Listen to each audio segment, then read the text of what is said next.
오늘 반가운 두 분을 모셨는데요. 저널리스트로 유명하시고 애널리스트로 또 활동을 왕성하게 하시는 분들이죠. 최경영 기자와 이광수 미래에셋태우 위원님을 초대했습니다. 안녕하세요. 안녕하십니까. 네, 안녕하십니까. 네, 참 생소하긴 한데요. 두 분이서 이번에 책을 같이 쓰셨네요. 골든크로스라는 주식과 부동산의 위기를 기회로 만드는 투자 전략. 제목은 멋있는데 어떻게 이렇게 두 분이 제목만 멋있다는 건 아니고 제목도 멋있다.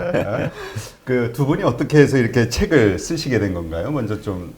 제가 먼저 말씀드리면 사실 저는 애널리스트 직업이어서 네. 미래를 전망하는 일을 하죠. 그러면서 항상 취약했던 게 뭐냐면 현실에 대해서 잘 모르는 경우가 많다는 거예요. 물론 한계도 있고 제가 알아볼 수 있는 그런 뭐 소스라든가 이런 게 제한돼 있기 때문에 그래서 항상 아쉬웠거든요.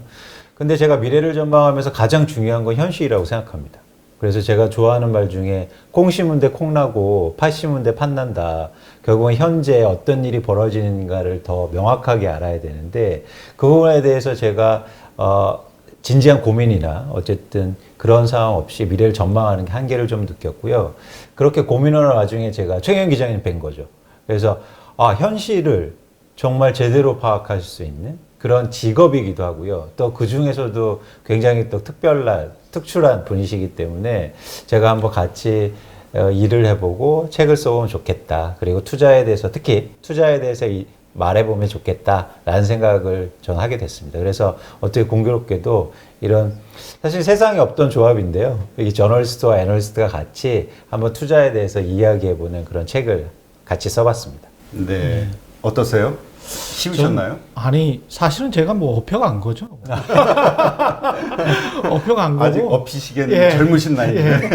그리고 저는 이제 저널리스트나 애널리스트나 사실은 직업적 특성이 시간에 관한 거는 똑같다고 보거든요. 네. 그러니까 책에도 썼지만 시간을 동결시켜서 얼린 다음에 그 단면을 보고 싶은 거죠. 현실 세계의 단면을 본 다음에 그 다음에 미래를 조망할 수 있지 않습니까? 근데 사실은 제가 보고 있는 현실이랄지 우리가 보는 경제 지표라는 게 과거의 일이잖아요.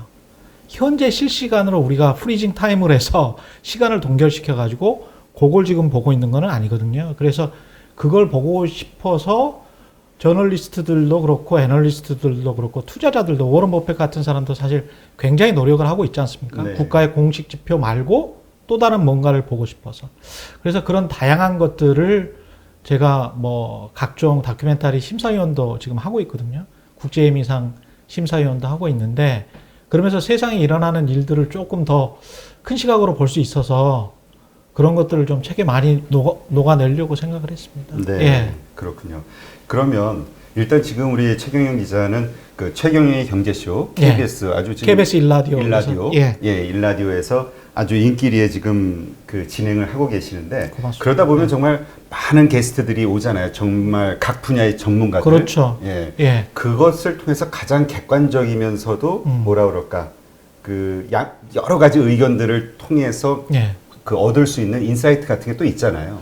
저는 그래서 가능하면 전문가분들 특히 이제 최경영의 경제쇼 같은 경우는 정치인은 가급적 안 나오거든요. 네. 그래서 대개는 이제 증권사 리서치 센터장님들이나 애널리스트 분들이 많이 나오는데 그분들의 의견이 굉장히 다양하잖아요. 네. 그래서 그분들의 의견이 최대한 잘 반영될 수 있도록 그냥 옆에서 보조 맞춰주는 차원. 그런데 이제 계속 듣고 있으면 저 혼자서 지난번에 나오신 분은 좀 긍정적으로 전망하시고 지금 나오신 분은 부정적으로 전망하시는구나 뭐 이런 생각을 하죠. 네. 하지만 그 판단도 결국은 누구 말이 맞고 누구 말이 틀린다는 거는 결국 청취자와 시청자의 몫이기 때문에 가능하면 그냥 다 자유방임처럼 놔두려고 하고 있습니다. 예. 네. 그러니까 이렇게 들으시면서 판단하시기에 예. 오늘은 이제 우리 최경영 기자의 뷰를 이제 듣고 싶은 거니까 예. 어떻습니까? 말씀하신 대로 뭐 한국 경제나 글로벌 경제에 대해서 좀 비관적으로 보시는 분도 있고 되게 긍정적으로 보시는 분도 있잖아요. 예. 양쪽의 의견을 들으면서 어떠한 생각을 하시게 됐어요? 현재 상황에 대해서? 저는 그 책에도 썼지만 설국열차 이야기를 했어요. 설국열차에서 엔진의 이름이 영원한 엔진입니다. 근데 우리가 주식 투자를 할 때 고잉 컨선이라고 해가지고 기업을 영원히 갈 것이다라고 생각하고 주식 투자를 하는 거거든요. 그러니까 자본주의는 영원할 것이라고 생각을 하는 거죠. 주식 투자는 자본주의에 대한 철저한 믿음이 있어야 됩니다. 그래서 저는 자본주의에 대해서 철저히 믿고요. 설국열차가 계속 궤도를 이탈하지 않고 계속 돌아갈 수 있다라고 생각을 해요. 근데 그 돌아가는 방식이 좀 잔인하죠. 예, 그게 잔인합니다. 그 현실을 그대로 묘사를 했고요.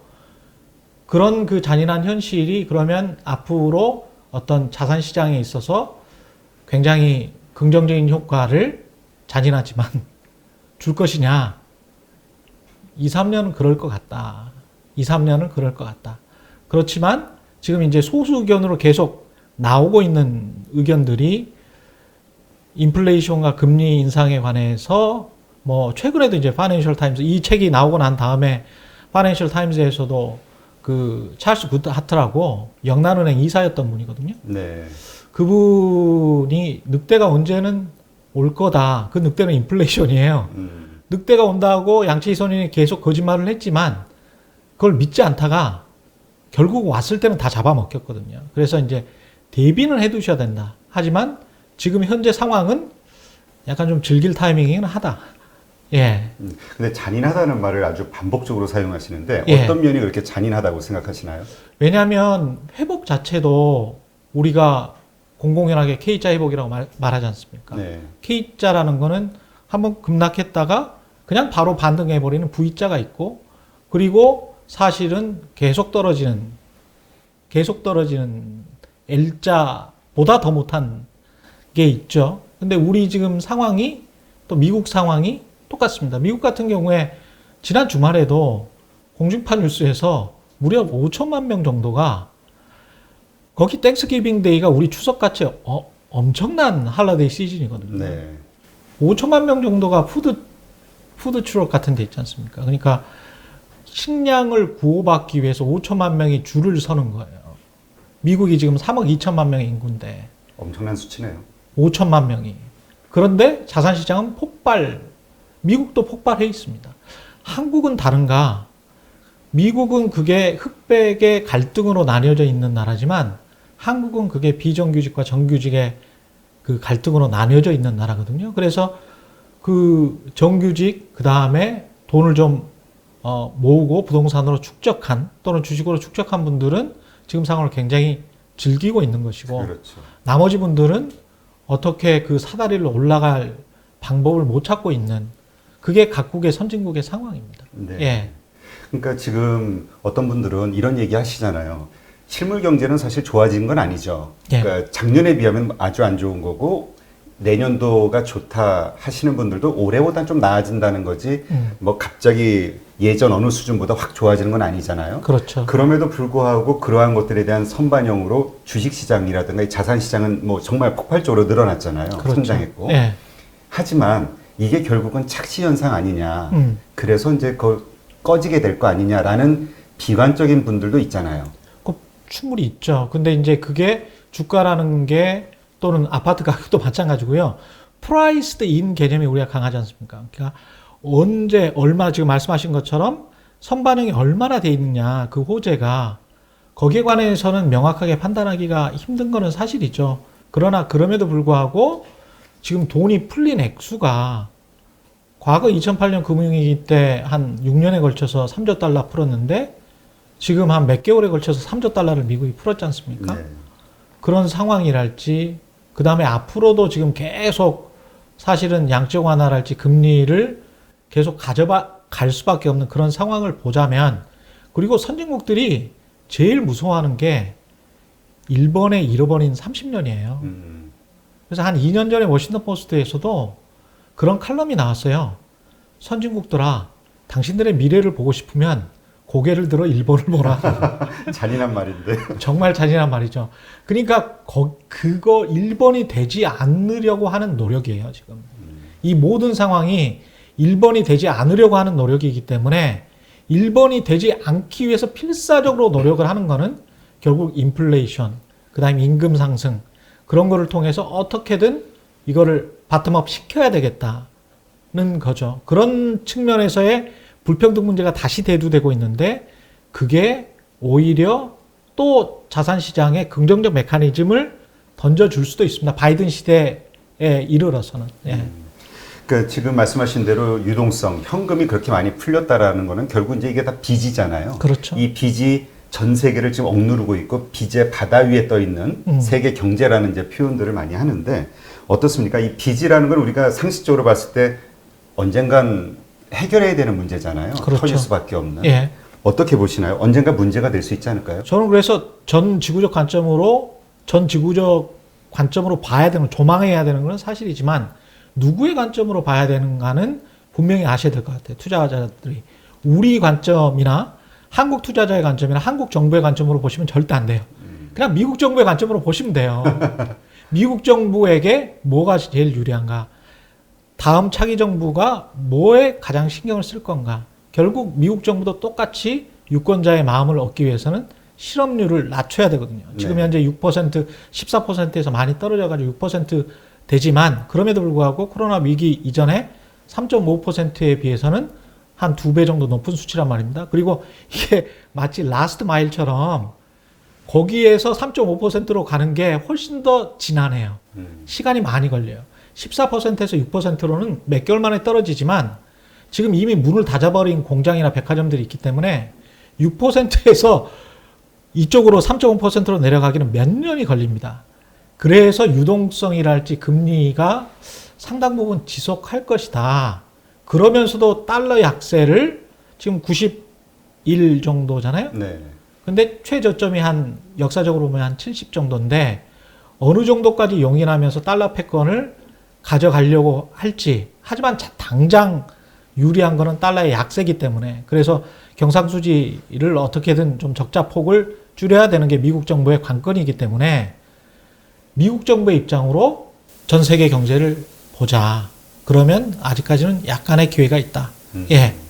그러니까 일단 그 자산 시장은 계속 그 유동성이 넘쳐날 수밖에 없는 상황으로 이해를 하고 계시는 거네요. 그렇죠. 네. 예. 그리고 그것이 결국 자산 시장의 버블을 지속시킬 것이라고 보는 거고요. 예, 그렇습니다. 네. 예.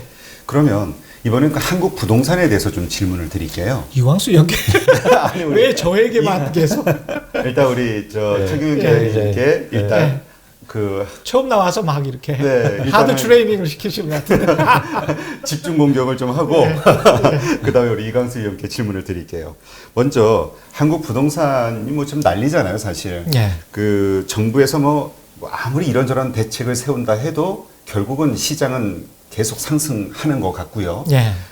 왜 한국 사람들은 이렇게 부동산에 집착하는지 혹시 그 이유를 좀 그 뭐랄까 역사적 철학적으로 좀 분석해 보셨는지. 책에도 나와 있지만 네. 이게 뭐 우리가 산업화나 도시화가 이렇게 빨리 된 나라가 어디 있습니까? 그렇죠. 전 세계적으로. 그러면서도 민주화도 완성을 한 전 세계에서 2차 세계대전 이후에 사실은 굉장히 자랑스러운 나라예요.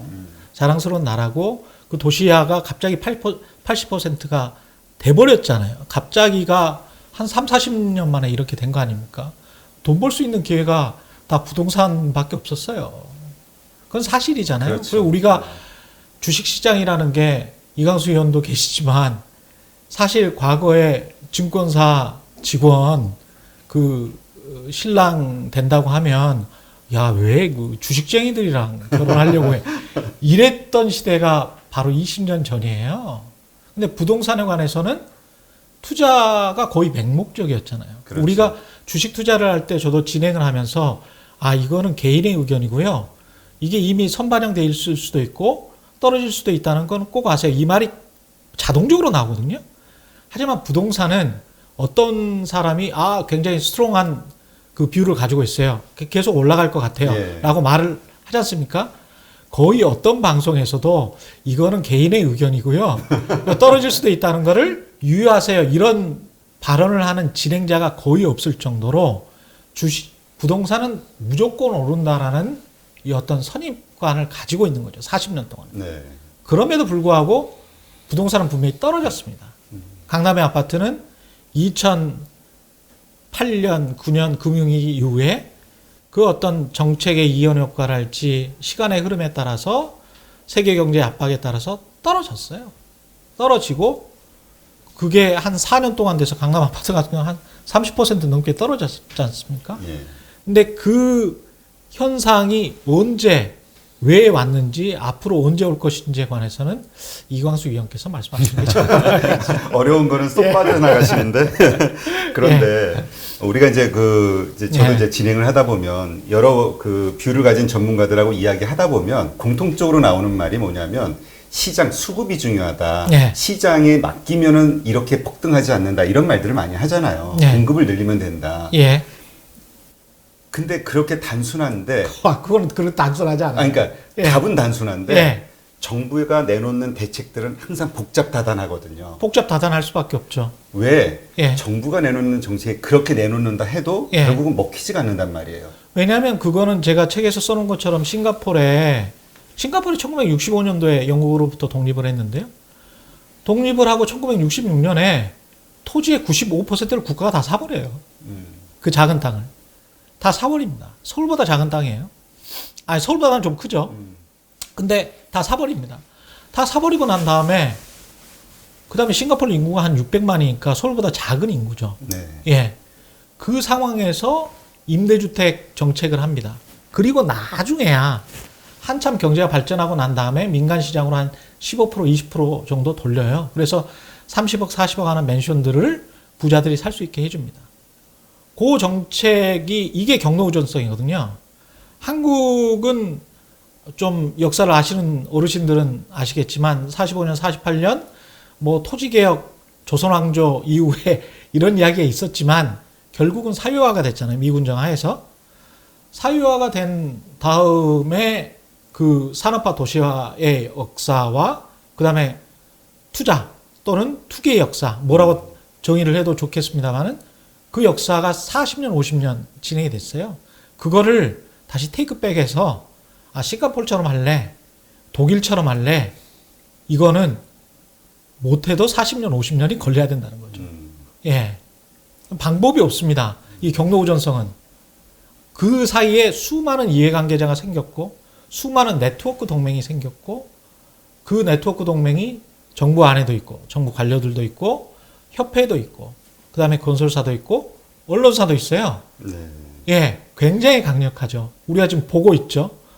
그래, 그나마 공영방송사나 이런 곳에서나, 부동산 조심하세요. 그 다음에 이렇게 가면 국가 경제가 위험할 수도 있어요. 이거는 국가 경제 전체 차원에서, 가치적인 차원에서, 당위론적인 차원에서 말씀을 드리는 거고, 제가 드리는 말씀은 개인의 투자라는 아주 그 핵 단위 차원에서는 현실은 그렇다. 현실은 그렇다는 거죠. 네. 예. 그러면 지금 그 네트워크에 대해서 말씀을 하셨는데 사실 많은 국민들도 그 뭐라 그럴까요? 좀 자주 이야기하는 화두가 뭐냐면 건설사들의 사주를 받은 언론이라는 표현을 자주 쓰거든요. 예. 실제로 언론이 이 부동산을 대하는 인식이랄까 태도는 어떻게 보시나요? 저는 그건 뭐 너무 민감한가요? 아니요, 그건 너무나 명확해요. 왜냐하면 한국의 언론사들처럼, 그러니까 이 이름 자체가 리얼 에스테이트라고 해가지고 부동산, 에스테이트, 자산이지 않습니까? 네. 그 섹션이 따로 20년 전부터 있었던 나라, 모든 신문사에서. 아예 그 코너가 예. 그걸 홈이라고 하지 않잖아요. 홈, 집, 주거, 삶, 행복, 이렇게 접근하지를 않잖아요. 그게 자산으로 생각을 투자. 하잖아요. 그리고 모든 사람이 그렇게 받아들였어요. 그리고 심지어는 지금은 일종의 벤처기업을 만들어서 매물센터도 하고 있고요. 뭐 합작법인이든 뭐든, 그 다음에 뭐 관계사든 뭐든 하고 있습니다. 거기 경제신문이건 우리나라의 뭐 아주 큰 신문사건, 골프장 안 하는 데 없죠. 경제신문사에서 골프장 거의 다 인수했어요. 그래서 골프장 하죠. 그 다음에 건설사 사옥할 때도 시행정관에 시행사를 해서 시행업을 같이 하죠. 아니, 스스로가 플레이어인데, 예. 그리고 이제 그 기자들이 쓰는 그 분양대행사, 제가 주로 만나는 사람들이 분양대행사 사장님들, 그 다음에 뭐 용인에서 수천 세대 단지했던 사장님도 제 친구고 그런데 그런 친구들을 만나면서 그 친구들이 얼마나 언론사에 가령 얼마나 뿌려야 되고 뭐 이거는 광고비 좀 뿌려야 된다. 그거는 뭐 그건 너무 당연한 거예요. 업계에서는. 그러니까 어떻게 보면은 부동산의 어떤 상승 혹은 그 관심도를 불러일으키는 촉매제 역할을 언론이 하고 있다. 그건 상업신문사들은 그 같이 움직여 왔다고 봐야 됩니다. 네. 예. 지금 어쨌든 아까도 잠깐 말씀하셨듯이 지금 부의 양극화가 아주 심해지고 있잖아요. 이렇게 자산이 폭등하면서 못 가진 분들이 가지고 있는 어떤 불만 혹은 막 그 압박감 이런 게 상당한 것 같은데 네. 이런 것들을 그 근본적으로 이렇게 치유하려는 언론의 시도 혹은 뭐 이렇게 그 문제 제기를 하는 언론들의 그 시도는 어떻게 보세요? 적절하게 좀 나오나요? 아니면은 저는 골든클로스에서 그 또 아주 중요한 워딩을 주셨는데요. 네. 경제 문제에 근본적인 처방은 없다가 제 원칙입니다. 경제 문제에 근본적인 처방이나 근본적인 대책은 없어요. 자본주의 경제 문제에 근본적인 처방이나 대책이 있었으면 그 사회는 사회주의나 공산주의로 갔겠죠. 경기 순환 사이클이 없이 항상 모노토너스하게 단조롭게 항상 공급과 수요가 일치하면서 쭉 갔겠죠. 근데 그거는 인간의 꿈이고 이상이지만 이루어질 수가 없어요. 어떻게 우리가 예측을 합니까? 시장의 수요와 그렇죠. 시장의 과잉 투자를. 그거는 벌어져 버리고 나중에 수습을 해야 되는 일입니다. 그때마다 그래서 저는 노자의 물과 같은 자본주의, 그래서 계속 될 수밖에 없다라고 믿는데, 정부가 할 수 있는 일은 제 방에 둑을 쌓고 물이 조금씩 흘러나오게 한다든지, 홍수가 날 것 같으면, 아니면 제 방 문을 닫아서 잠시 저수지를 만든 다음에 사람들한테 안정적으로 갈 수 있게 때 공급을 한달지, 이 정도인 거죠. 그런데 우리가 경제 위기가 안 생겼습니까? 사실은 경제 위기가 그 사이클이 우리 그 30년대 대공황 이후에 그 사이클이 굉장히 짧아지고 있어요. 경제 위기의 사이클이. 네. 그거는 모든 자산의 유동화. 70년대 이후에 우리가 2008년 금융위기의 핵심이 MBS라고 하잖아요. 모기지 백 시큐리티라고 하잖아요. 그래서 모든 자산이 유동화되고 파생 상품이 발전을 하고 모든 상품을 주식화 시켜버린 그 이후에 돈의 흐름이, 속도가, 그리고 금융기관들이 돈을 버는 방식이 클릭 한 번으로 다 이렇게 됐잖아요. 네. 위기가 빨라질 수밖에 없죠. 과잉 투자가 일어날 수밖에 없고, 인간이 그거를 아까 그 프리징 타임에서 단면을 볼 수 없다라고 했잖아요. 그 다음에는 계속 엎질러졌네? 물을 다시 담는 수밖에 없는 거죠. 네. 예. 그래서 계속 임기응변식의 어떤 처방이 나올 수밖에 없고, 그게 미국도 한국도 마찬가지다. 다만 미국은 금지 정책에 있어서 굉장히 자유롭고 독립적으로 할 수 있는 반면에 한국 같은 나라는 페드 눈치를 볼 수밖에 없다. 그렇지 않은 나라가 심지어는 독일, 유럽의 맹주인 독일도 보는데 우리가 안 보나?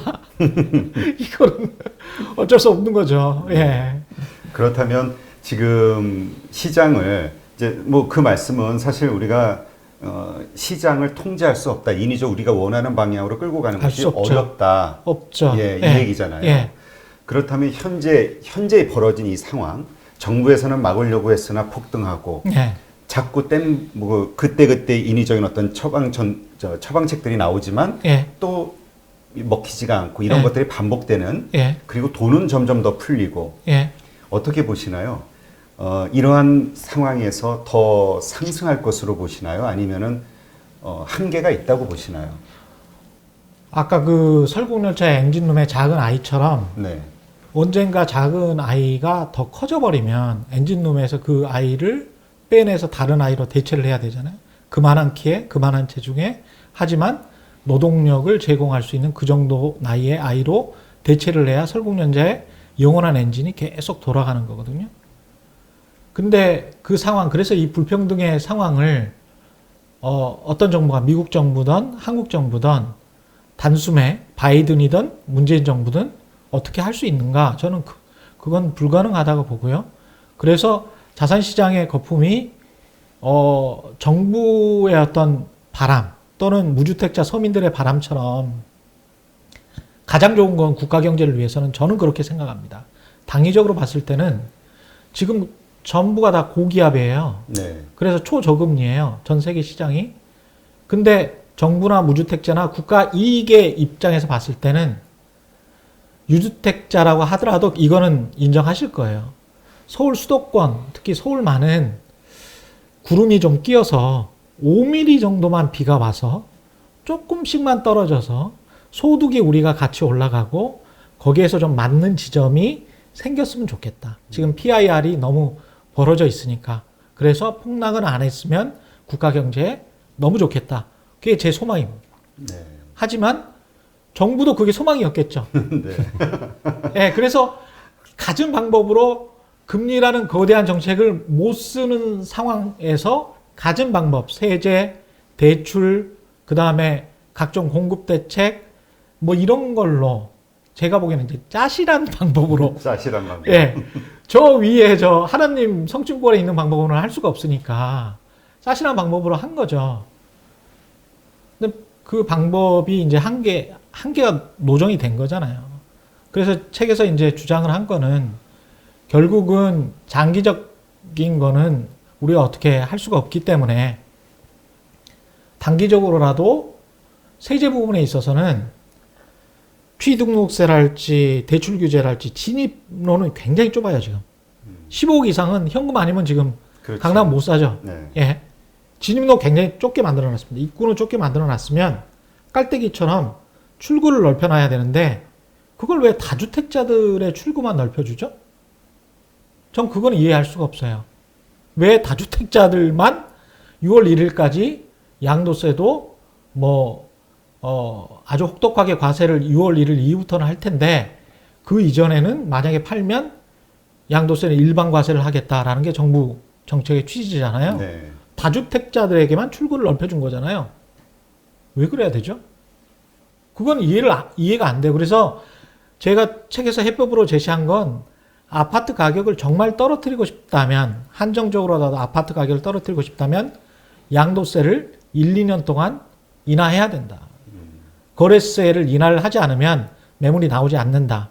지금 가격은 저도 부자 친구들 굉장히 많거든요. 기업하는 친구들 많고. 네. 사실은 그 친구들도 이 정도면 괜찮다라고 생각을 해요. 그런 가격이에요. 가격은. 그게 다주택자든 1주택자든. 근데 그렇죠?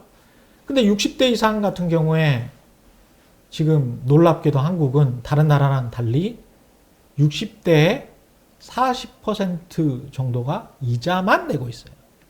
우리가 신용대출도 거의 100% 이자만 내고 있습니다. 모든 세대가. 언제까지 끌고 갈 수 있을까요? 이 상황을. 인구 구성상 30대가 연끌을 했잖아요. 네. 지난해 100조 빌려서 연끌을 했다며요. 그 다음에 20대죠.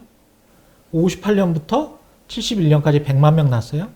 그 다음부터 70만 명, 60만 명, 50만 명, 30만 명 이렇게 떨어졌습니다. 20대가 지금 70만, 60만 세대예요.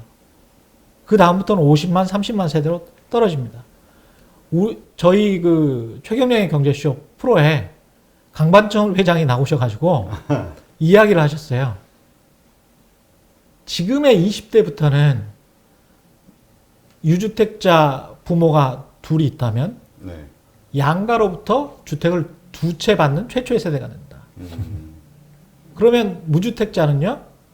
지금의 30대, 40대도 무주택자가 집을 못 구할 정도의 가격이잖아요. 그렇죠. 그러면 20대, 10대들에게 지금의 아버지 세대보다 더 가난하다고 하는, 근데 무주택자로 태어난 거예요. 무주택자 집안에서. 그 친구들이 집을 구할 수 있겠습니까? 지금 가격에? 불가능해요. 그러면 유주택자 세대로부터 그런 좋은 부모를 나름 잘 태어난, 그거는 하나님의 운으로 잘 태어난 그분들은 2채를 받는 거예요. 20대 이하부터는 어떻게 할 건데요? 죄송합니다. 어떻게 할 건데? 괜히 내가 네. 뭔가 잘못을 한 것 같은데. 네. 아니 근데 그 네. 말씀 들으면서 그 일본의 경우가 딱 그렇잖아요. 워낙 그 한 자녀 낳고 또 이 수명은 늘어나고 하다 보니까 양가로부터 유산을 물려받는 거는 비슷한데 그렇죠. 물려받는 나이가 60대 물려받는다고 그러더라고요. 그렇죠. 예. 그러니까 갈수록 이게 분명한 거는 너무 또 좋은 일만은 아닌 거. 그러니까 어쨌든 그동안은 그렇다고 부모가 자기가 살던 거 팔아서 주지는 않을 거고 그렇죠. 어렵게 살다가 60대에서 이제 그 근데 아까 말씀드린 것처럼 60대도 이자만 내는 분들이 40%예요. 그렇죠. 그러면 이거를 우리 가계 자산의 80% 정도가 부동산입니다. 근데 놀랍게도 KB국민은행에 금융자산 10억, 30억 이상 가지고 계신 분들은 자기 자산의 50% 안팎이 부동산이에요. 그러면 부자분들은 포트폴리오를 훨씬 잘 해놓은 것이고 일반 1가구 1주택자나 무주택자분들은 포트폴리오가 굉장히 힘든 지금 상황인 거죠. 그걸 직시하셔야 됩니다. 그래서 우리가 지금 부동산에 너무 자금이 쏠려 있다 보니까 현금 창출 능력이 없잖아요. 그렇죠. 예, 그게 이제 많은 문제라고 지적들을 하시는데, 그러니까 하여튼 그 쉬운 문제가 아니네요. 지금 말씀을 이렇게 들어보니까 이 부동산 문제 혹은 뭐 더 나아가서 노후 준비까지 될 것 같고요. 이런 것들이 한국 사회에서 아주 뭔가 근본적인 어떤 이 판이 바뀌지 않는 한은 그렇습니다. 쉽지 않은 예. 상황이라는 생각이 드네요. 예. 네, 알겠습니다. 네, 그럼 이번엔 이광수 위원께 질문을 드릴게요. 사실 지금 주식시장이 화랑이죠. 뭐 좀 보시기에 좀 특징적인 뭐 다른 때와는 다른 어떤 상황들이 좀 느껴지시나요? 일단 제가 전제하고 말씀드릴 게 있는데요. 청취자분들이나 시청자분들이 아마 저는 부동산 애널리스트 이렇게 생각하실 수도 있는데 사실 부동산도 분석하지만 제가 또 주식회사, 그러니까 주식도 분석하는 애널리스트입니다. 그래서 저도 이제 기업을 분석하고 시장을 분석하는 애널리스트라는 거를 여러분이 좀 알아주셨으면 좋겠고요. 부동산 얘기만 하다가 네, 그렇습니다. 갑자기 저 기업 얘기를 하니까. 근데 왜 이게 중요하냐면요. 사실은 투자 관점으로 보면 주식이나 부동산이라 동일한 특성을 갖고 있고요. 이게 또 저희가 같이 분석해야 된다는 생각입니다. 네. 그래서 저도 이제 이번에 최 기자님하고 제가 한 게 부동산과 주식을 한번 같은 관점에서 바라보는 거예요. 그래서 그런 관점에서 뭐 부동산이라든가 주식이 특성이 물론 다른 게 있죠. 근데 본질적으로 투자로 관점을 전환해서 보면 사실 동일한 그런 시점이 생기는 거고요. 그런 측면에 대해서 이제 말씀드리고 싶은 겁니다. 대표님 말씀하신 것처럼 최근에 주식시장이 투자로 보면 아주 네. 독특한 현상들이 과거와 대비해서 있는데요. 첫 번째는 뭐냐면 뭐 아시다시피 개인 투자자들의 영향력이 굉장히 커지고 있다는 거예요. 네. 그래서 이 지점은 저는 투자로 볼 때 굉장히 긍정적인 변화라고 생각합니다. 많은 분들이 주식을 투자 목적으로 생각하기 시작한 거예요. 그래서 좀 시장의 건전성이나 시장의 어떤 뭐랄까요 유동성 그리고 탄력성 차원에서는 이렇게 새로운 수요가 시장에 들어온다는 건 굉장히 의미가 있고요. 아주 단기적으로는 또 한국의 최근에 주식시장이 굉장히 호황이고 계속 지수가 역대 최고점을 향해 달려가는데요. 주체가 또 이렇게 개인 투자자들이나 국내에만 국한돼 있다면 한계가 있을 수도 있는데 외국인 투자자들이 한국 시장에 많이 들어오고 있다는 거죠. 그래서 이런 것들도 수급 측면이나 시장의 변화 측면에서 좀 의미심장하게 보는 측면입니다. 또 하나 저희가 재미있게 보는 게 과거하고 다른 점이 주식시장이 과거에는 한국이 주도 업종이 시크리컬 업종이었어요. 네. 그래서 주로 말씀드리면 조선이라든지 뭐 기타 철강이라든지 화학, 건설 회사들. 그래서 이 회사들의 과거 흐름을 보면 주가는 막 10배씩 오르는데요. 사실 이익의 변동성이 굉장히 컸어요. 네.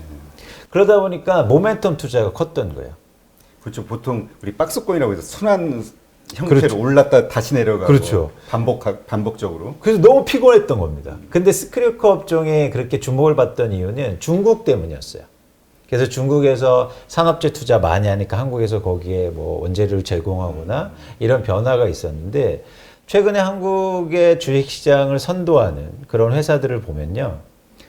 주로 IT, 이제 글로벌하게 경쟁력이 있는, 그게 중국이든 어디든 글로벌하게 경쟁력 있는 회사들이 주목받고 있고 또 하나는 인터넷이라든가 이렇게 새로운 업종인데 과거하고 다른 점은 시크릿 업종보다 어닝의 안정성이 굉장히 스테이블, 안정성이 있다는 거죠. 네. 어닝이. 그러니까 이익이요.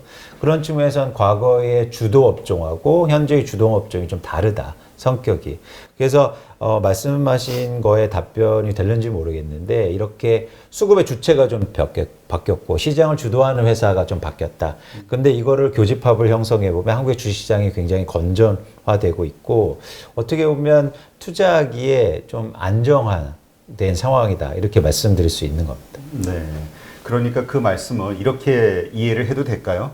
앞으로는 이 박스권 이제 다시 어느 순간 다시 내려가지 않고 미국처럼 우상향으로 계속 지속적으로 발전할 수 있는 가능성이 높아졌다? 그것뿐만 아니라 제가 또 강조하고 싶은 건 이제 주식 투자의 방법이 바뀌어야 됩니다.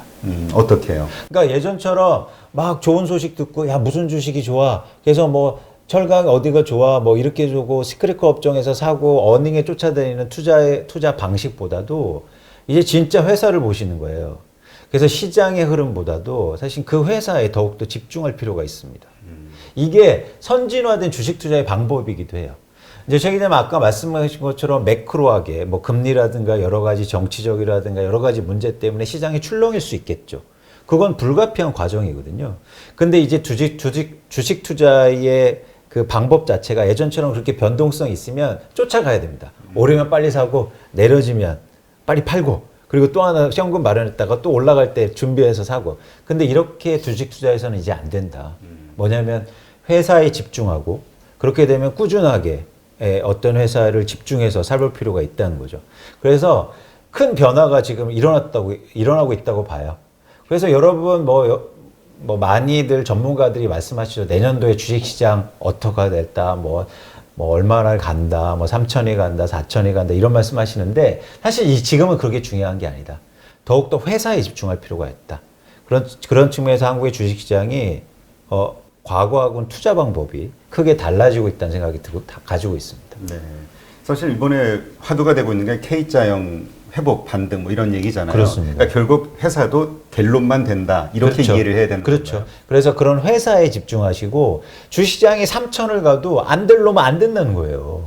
네. 그리고 주식시장이 아무리 올라도 빠질 놈은 계속 빠질 수 있고 오른 놈만 계속 오를 수 있으니까 여러분이 그런 관점에서 이제는 시장의 관심보다 주식시장 빠질 것 같아 이런 거보다 어떤 회사가 앞으로 좋은 회사지 그리고 어떤 산업군이 앞으로 성장이 될 건지 이런 부분에 대한 관심을 더 가지실 필요가 있어 보입니다.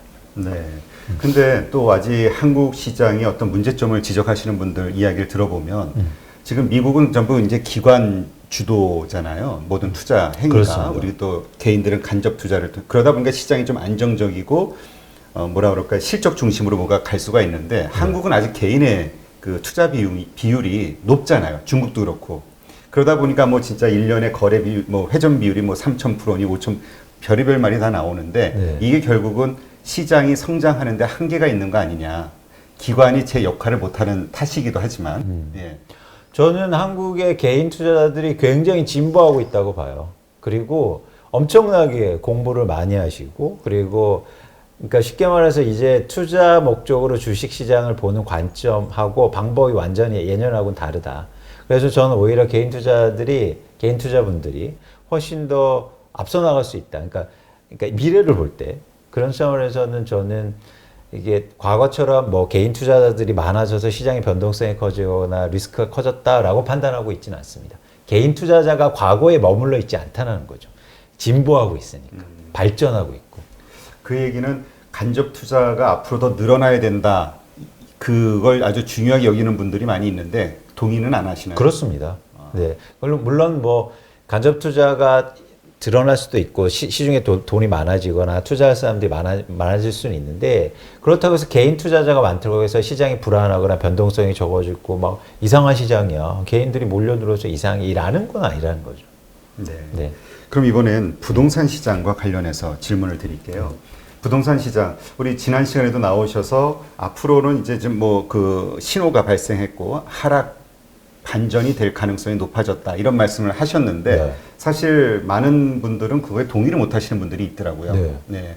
왜? 계속 오르니까. 그렇죠. 지금은 그렇죠. 근데 주식시장하고 한번 비교를 하실 필요가 있어요. 뭐냐면 두 가지 측면인데요. 제가 투자 목적으로, 투자 관점으로 이 시장을 한번 봐보자는 거죠. 그래서 제가 주식시장이 좋다는 관점은 두 가지가 있었죠. 하나는 뭐냐면 극명하게 요약하자면 새로운 누군가 이 높은 가격이 오른 가격에 누군가 계속 사준다면 자산시장 계속 좋을 수 있습니다. 그래서 주식시장은 사실은 양호하다. 외국인도 들어오고 개인 투자도 비중이 많아지고 있으니까. 예를 들어서 지금 가계자산의 아주 극소 부분이 주식 투자에 있으니까 훨씬 더 살 여력이 있는 거죠. 두 번째는 뭐냐면 투자자들 자체의 성격이 아까처럼 계속 진보하고 있어요. 발전하고 있어요. 그런데 이 두 가지 잣대를 통해서 한국의 부동산 시장을 살펴보면요. 완전히 반대편에 있습니다. 첫 번째, 계속 사줄 사람이 줄어들고 있어요. 그러니까 가격이 오르면 자산 가격이 계속 상승하기 위해서 누군가 그 높은 가격에 계속 사줘야 되잖아요. 그렇죠. 근데 지금 한국의 부동산은 사줄 사람이 계속 줄고 있습니다. 그 이유는 두 가지예요.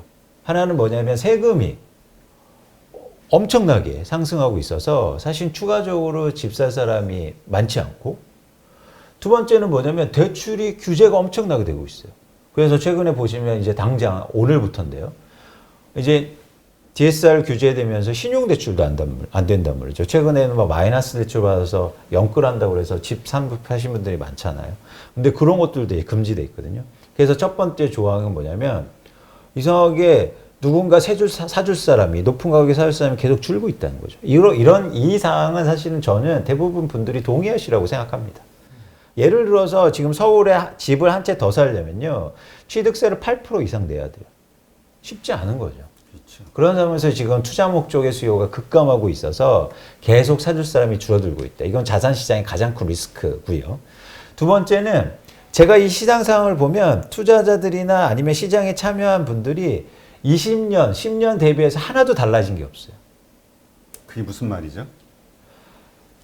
집을 예를 들어서 부동산을 볼 때 시각이 항상 똑같다는 거죠.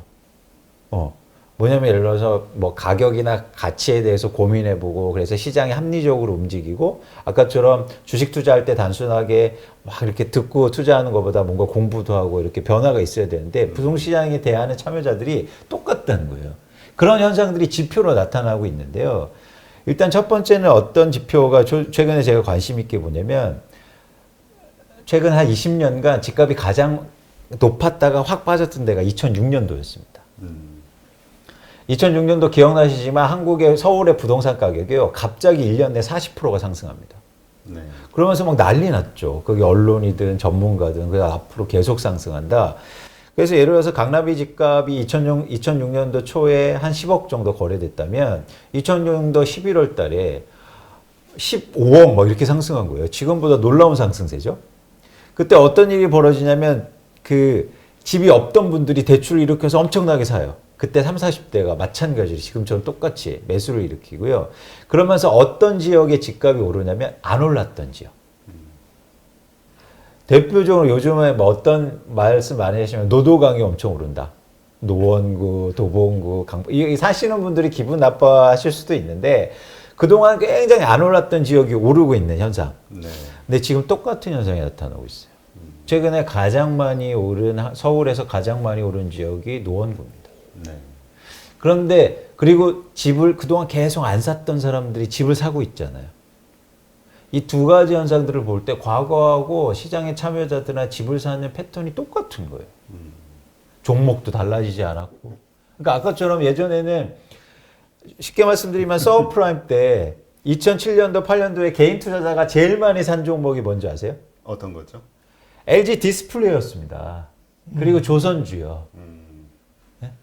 근데 그거 산 뒤에 그러니까 빠져서 샀어요. 근데 LG 디스플레이 주가가 그때 주가보다 훨씬 더 지금 빠져 있는 상황이에요. 근데 반대로 이런 거예요. 지금은 그런 거죠. 지금은 개인 투자자들 그런 거 안 그런 거라면 죄송합니다. 과거의 주식들 안 사시잖아요. 성장성이 있고 좋은 주식을 사시잖아요. 근데 지금 부동산은 똑같은 걸 사고 있단 말이에요. 20년 사라고 똑같이 강남 불패 얘기하고 네. 강남에 살 수 없으니까 이제는 그러면 비규제적 사야 되고 대출되는 사실은 가자고 하는 거예요. 그러니까 이런 것들을 볼 때 한국의 부동산 시장은 하나도 변한 게 없다. 그런 측면에서는 사실은 저는 의외로 과거하고 똑같이 비슷하게 유사하게 이런 전철 발볼성의 가능성이 있다는 보고요. 사실은 그런 차원에서는 저는 앞으로 부동산 시장이 주식시장하고 달리 좀 위험하게 느껴지는 거죠. 네. 네. 근데 이제 지금 이 위원님 말씀처럼 그 합리적으로 시장을 바라봤을 때는 이제 말씀이 맞는데 시장 참여자들은 생각만큼 합리적이지 않다. 네. 탐욕과 어리석음이 존재한다라고 그렇죠. 주장하시는 분들이 있거든요. 그래서 합리적인 방식 혹은 생각대로 시장을 움직이지 않는다. 네. 이런 얘기 하시는 분들이 있거든요. 네. 근데 제가 생각하기에 장기에는요, 그리고 합리적으로 갈 수밖에 없어요. 계속 탐욕을 부릴 수도 없고, 계속 공포에 이렇게 엇눌려 있지도 않거든요. 그래서 자본주의는 기본적으로 사이클이 있는 거죠. 그런데 주식시장은 중요한 게 그런 사이클을 그 시장 안에서 감내할 만한 능력들을 전 갖고 있다고 생각해요. 특히 한국에서는, 전 세계도 마찬가지죠. 근데 부동산은 특히 한국에서는 더 문제가 심각하다. 네. 왜냐하면 자산의 비중이 되게 크고, 그리고 유동성이 떨어지는 자산이잖아요. 그래서 과잉으로 올랐다면 반대로 이런 공포로 오히려 더 영향력이 클 수밖에 없는 그런 시장이라는 겁니다. 그래서 저는 그게 두려운 거예요. 그리고 또 한 가지 최근에 좀 안타까운 현실은 뭐냐면 이게 정부가 조장하지는 않았을 거예요. 뭐냐면 전세가가 급등하고 있죠. 예, 그렇죠. 지금 뭐 난리죠. 그래서 많은 분들이 전세가가 오르니까 그동안 집을 안 사고 있었는데 대부분 그런 분들이 임차인으로 계시겠죠. 그런 분들이 지금 거의 제가 보기에는 시장의 그런 마지막에 집을 막 사시고 비규제 지역이나 대출되는 지역에 이런 것들을 보면 좀 안타까운 거죠. 네. 그래서 저희가 좀 유념해서 보실 필요가 있고, 그러니까 여러 가지 저희가 지표를 볼 때 지금의 그런 현상들이 일어나고 있는 겁니다. 그런데 뭐 저도 사실 이 의원님 그 주장에는 저도 좀 심정적으로 동조를 하는데 심정적으로는 동조를 해요. 근데 일단 벌어지는 현상과 과거 데이터를 보면 많은 분들이 그러한 어떤 그 합리적인 이유로 그 떨어질 것으로 말했던 정부나 전문가들의 말을 듣고 사지 않았는데 지금 후회를 하는 분들이 의외로 많이 있단 말이에요. 그렇죠. 그분들 입장에서는 이게 약간은 이제 좀 공허하게 들릴 수 있단 말이죠. 맞습니다. 이 말에 좀 더 우리가 무게감을 실기 위해서는 조금 더 다른 뭐가 좀 필요하지 않을까요? 플러스 뭐랄까 우리가 하락할 수 있다. 지금처럼 계속 지속적으로 상승하지 못한다라고 믿을 만한 좀 더 강한 근거? 강한 근거보다도 저희가 구체적 증거를 들어야죠. 예. 예, 구체적 증거를 들어야 되고요. 그걸 저희가 이제 분석하는 그런 사람이고, 물론 틀릴 수가 있습니다. 그런데 근거가 있다고 그거를 예측할 수 있다. 그러니까 근거에 대해서 여러분이 좀 주목해서 보실 필요가 있어 보여요. 근데 예를 들어서 이런 거죠. 이제 제가 계속 말씀드리지만 한국의 집값을 오르는 이유는 두 가지가 있었습니다. 하나는 투자 목적의 수요가 증가한 거예요. 네. 그러니까 실수요자가 갑자기 증가하진 않았잖아요. 왜냐하면 우리나라가 갑자기 사람들이 가계소득이 증가한 것도 아니고요. 또 하나는 뭐냐면 인구가 증가한 것도 아니고 세대수가 증가한 것도 아닙니다. 최근에 1인 가구가 증가했지만 1인 가구가 증가한 건 또 독특한 현상이 있고 1인 가구가 증가했다고 해서 아파트를 막 사지는 않잖아요. 여력이 없지 않습니까? 그런 차원에서 최근에 이제 오른 이유가 투자 수요가 증가한 건데 이거를 수치로 말씀드리면 최근 5년간 연간에서 실거래 건수가 60만 건 정도 돼요. 그 중에서 투자 목적으로 집을 사신 건수가 거의 14만 건 정도 됩니다. 그러면 어떻게 되냐면 20% 이상의 투자 목적으로 집을 산 거예요. 네. 근데 과거에 집값이 좀 안정적이 됐을 때는 이 투자 목적의 수요가 거의 없었어요. 근데 갑자기 12만 명, 13만 명이 시장에 뛰어든 거죠. 그러면서 특히 2017년, 2016년, 17년도에 정확히는 2015년, 16년, 17년도에 급증하게 된 거예요. 투자 목적의 사람들이. 이게 이제 투자 수요가 증가한 거죠. 네. 두 번째는 근데 2018년부터 무슨 일이 벌어지냐면 우리나라 다주택자가 엄청나게 많습니다. 네. 그러니까 예를 들어서 가장 많이 집을 갖고 계신 분이 뭐냐면 작년 통계로 1,800채 들고 있었는데 지금은 760채로 줄었더라고요. 3분의 그러니까 어쨌든 다주택자가 한 200만 명 정도가 다주택자로 구성되어 있는데요. 다주택자들이 시장에 물건을 계속 감소시킨 거예요. 그래서 과거에는 10채 정도의 물건이 나왔다면 유통 물량이 4채 정도로 지금 줄어 있는 상황이죠. 그래서 간단하게 정리해 드릴게요. 시장에 투자하는 사람들이 많았고 시장이 매물은 감소했다. 근데 이게 내년부터 반전이 일어납니다. 첫 번째는 뭐냐면 이미 투자 목적의 수요가 현저하게 줄기 시작했어요. 왜냐하면 아까 말씀드렸듯이 투자 목적으로 집을 사기가 굉장히 어려워요. 예, 세금 때문에. 세금 때문에. 예, 특히 취득세. 그래서 지금 투자 목적의 수요가 감소하고 오니까 거래량이 급감하고 있는 상황이죠. 근데 여기서 아주 단기적으로 실수요자들이 시장에 뛰어들고 있는데요. 이거는 어떤 영향이 있냐면 실수요는 지금 실수요자가 증가하면 미래의 수요를 줄이는 역할을 합니다. 예, 그렇죠. 미래에 살 사람들이 미리 사는 거잖아요. 그렇죠. 예. 그래서 어쨌든 수요가 줄고 있는 거죠. 근데 수요가 준다고 해서 가격은 빠지지 않아요. 왜냐하면 단지 거래량만 감소할 뿐이에요. 네. 진짜 가격이 빠지려기 위해서는 다주택자가 매물을 증가시켜야 되는데 이 다주택자의 매물을 증가시키는 게 전 내년도부터 시작될 수 있다. 왜냐하면 특히 보유세와 양도세가 굉장히 현저하게 상승하기 때문입니다. 쉽게 말해서 보유세 같은 경우에 지금 서울의 2주택자인 같은 경우에 보유세를 올해 평균적으로 한 3,400만 원 내실 거예요. 근데 내년부터 3배가 증가합니다. 1,200만 원을 내실 거예요. 6월 이후로. 그러면 가격은 많이 올랐고 갖고 있는 게 계속 부담되냐면 시장에 매물이 증가할 수 있는 거죠. 그리고 또 한 가지 뭐냐면 양도세가 중과가 되기 시작합니다. 10%포인트. 근데 이렇게 다주택자가 매물을 증가시키면요. 시장에 매물이 증가하는 거예요. 근데 사줄 사람이 없다고 제가 말씀드렸죠. 많지 않다. 네. 그러면 가격이 조정받기 시작할 수 있다는 거죠. 근데 이런 일례들이 지금 나타나고 있어요. 일종의 강남을 한번 보시면 강남이 아주 단기적으로 지금 모습이 약간 다르긴 있는데 예를 들어서 어떤 A라는 아파트가 이제 실거래가인데 2008년도에 18억 5천에 거래됐습니다. 네. 근데 올해 초에 22억으로 올랐다가요. 지금 20억에 그러니까 물건이 나와 있어요. 자, 근데 여러분이 잘 객관적으로 한번 생각해 보세요. 자, 2018년도에 18억 5천에 최고가 찍었다가 왜 20억으로 거래된다는 거 왜 충격적이냐면 이게 보유세 내고 거래세를 감안하면 20억에 거래된다는 건 수익이 없다는 거예요. 그렇죠. 그리고 기존에 뭐 이렇게 부동산 이렇게 거래세도 내셔야 되고 아니면 예. 수수료도 내셔야 되고 이걸 다 감안해 보면 이건 지금 마이너스 구간이에요. 이런 것들을 지표를 보면서 누가 투자 목적으로 집을 사겠습니까? 이거에 대해서는 어떻게 생각하세요? 그러니까 사실 한국 사람들의 마음속에는 아까 최경영 기자 얘기하셨듯이 그 부동산 불패라는 인식이 꽉 차 있잖아요. 네. 그 얘기는 뭐냐면 일시적으로는 어려운 환경이 있다 하더라도 뭐 정말 어려우면 또 뭐 다음 정부가 됐든 다른 정부가 됐든 어떤 또 시장이 얼어붙게 되면 또 그때 가서는 완화 조치를 취하잖아요. 그러면서 다시 또 상승하는 일이 네. 또 발생되고 그러니까 버티면 된다. 네. 이런 생각을 가진 분들이 의외로 많이 있거든요. 제가 그거는 좀 답변을 드리고 싶은데요. 네. 패러다임이 이 책을 통해서도 꼭 그 생각을 제가 우리가 주는 거는 계속 질문이라고 생각하는데요. 골든 크로스에서 그런 어떤 질문을 많이 던졌는데 패러다임이 바뀌는 시대에 살고 있지 않는가라고 한번 질문을 던져보셔야 돼요. 왜냐하면 산업화 도시화를 제가 40년 동안 이야기를 했잖아요. 근데 도시화 끝났어요. 서울은 도시화 끝났어요. 예. 도시화가 끝난 상황이에요. 그래서 나머지 남아있는 상황이 재개발하고 재건축밖에 없는 거예요.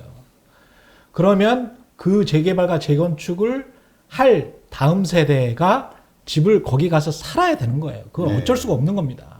근데 지금 현재 시점에 저는 한 1, 2년 정도는 이광수 위원보다는 좀 더 기회가 있을 거라고 봐요. 집을 가지고 있는 사람들에게. 하지만 상승의 기회? 예, 상승이든 뭐 하락이든 하여간 강보합이든 간에 강보합 정도의 기회는 쭉 갈 거라고 봅니다. 근데 지금 무주택자들 입장에서 봤을 땐 지금 사서 우리가 보통 10.6년 정도 집을 보유를 하거든요. 네. 일반적인 사람들이 10년 후에 파는 거예요. 지금 사서 10년 후에 파는 거예요. 그러니까 지금 사는 시점의 패러다임과 10년 후에 2030년이나 2031년의 패러다임은 전혀 달라 있습니다. 그때는 GTX 다 놔져 있고요. 그 다음에 신도시 다 건설돼 있고요. 그 다음에 어쩌면 자율주행차가 왔다 갔다 할지도 몰라요. 10년 후에. 그렇죠. 그렇죠? 그러면 10년 후의 패러다임과 지금의 패러다임을 똑같이 놓고 집은 계속 상승할 거야. 도심의 직주근접형은 절대 망하지 않아. 일본도 다시 반등했잖아? 일본이 자율주행차가 있었습니까? 그동안에? 우리는 지금 새로운 시대를 보는 거잖아요. 근데 새로운 시대를 보면서 지배 패러다임을 과거의 관점으로 그대로 보겠다. 특히 무주택 서민들이 지금까지 당했는데 그들의 입장에서는 지금까지 아우 너무 힘들어. 너무 고통스러워.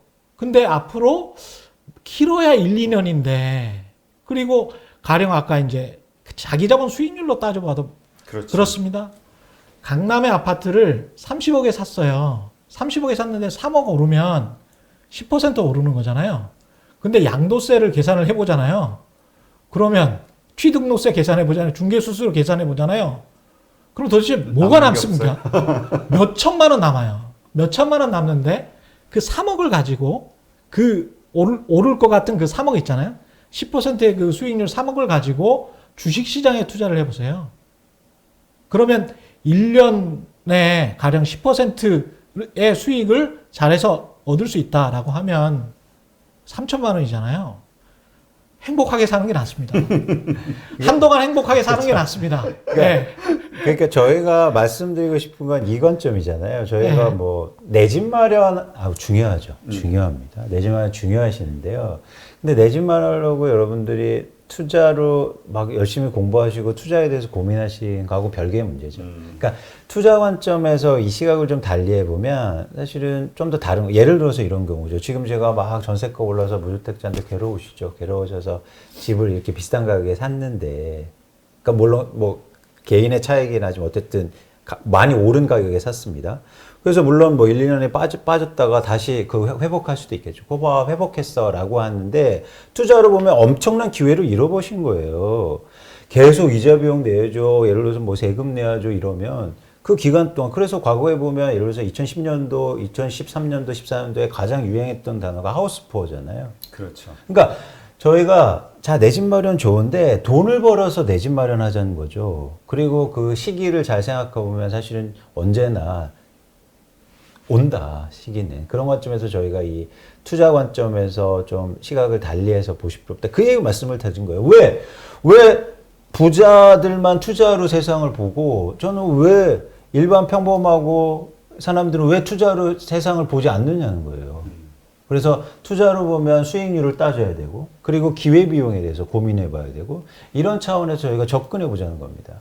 그러니까 투자는 앞으로 뭐 피케티에도 차게도 났지만 그동안 투자하고 근로소득의 현저한 차이가 나서 빈부격차가 커졌다. 근데 이걸 줄일 수 있는 방법은 그러니까 부자들한테 세금을 높일 수 있는 방법은 아니라고 봐요. 저는 이렇게 밑에 있던 분들이 투자를 알면 되잖아요. 그러니까 어떤 것이 더 그 수익률이 높은 것인지를 그렇죠. 이해를 하면은 그 뭐랄까 투자의 그 선택이 달라질 것이다. 근데 극명하게 이 부동산 시장으로 봤을 때 부동산을 많이 갖고 계신 분들은 지금 언제 팔까? 아니, 더 살 분들은 제가 단언하고 있는데 없습니다. 여기가 위험한데. 많지 않아요. 네, 두 채, 세 채 있는데 한 채를 더 산다는 많지 말씀이세요? 않아요. 예. 이건 아니죠. 그렇죠. 그러니까 근데 그런 상황 속에서 왜 그 부자들은 그렇게 돈 많이 버신 분들은 이제는 좀 부동산에서 고민하고 있는데 왜 밑에서는 그걸 받고 있냐는 거죠. 아니 근데 지금 최경영 기자가 얘기하셨듯이 그 관점으로 보니까 약간 좀 뷰가 좀 달라지네요. 예. 지금 사서 지금 1억, 2억, 3억 오른 게 중요한 게 아니라 내가 팔아야 되는 그 시점, 그것이 5년 후가 됐든 10년 후가 됐든 그렇죠. 팔아야 하는 시점에서의 가격이 어떻게 될 것이냐의 관점을 좀 가져봐야겠네요. 그렇습니다. 예. 근데 한편은 또 이런 질문 하실 수도 있을 것 같아요. 왜냐하면 우리가 일반적으로 경제론적으로 보면 인플레이션이라는 건 발생되기 때문에 부동산은 그냥 보통 해지용이다라고 표현을 하잖아요. 그러니까 시간이 가면서 자연스럽게 물가가 오르는 만큼은 오를 것이다. 근데 아까 말씀하셨던 거와 이게 좀 약간 상충될 수도 있는데 이건 어떻게 이해할 수 있을까요?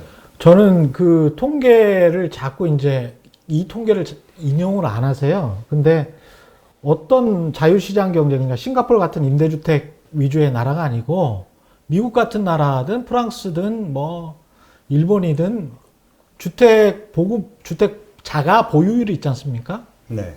자산을 가지고 있는 사람들 중에서 자기 집을 가지고 있는 사람들, 자기 집을 가지고 있는 사람들이 60%가 약간 넘어요. 우리가 55%예요. 수도권이 55%입니다. 그리고 전체적으로 봤을 때는 8, 9% 정도 될 겁니다. 네. 그러면 지금 착각을 하고 계시는 게 모든 사람이 집을 소유하고 있는 그 생각을 하면서 우리가 아직 55%야. 우린 사줄 사람 많아. 라고 착각하지. 나머지 45%. 예. 전혀 그렇지가 않거든요. 미국이 6만 달러, 7만 달러 가까운 GDP를 가지고 있는 나라입니다. 1인당 GDP가. 근데 우리가 3만 달러예요. 예. 2배 차이가 나요.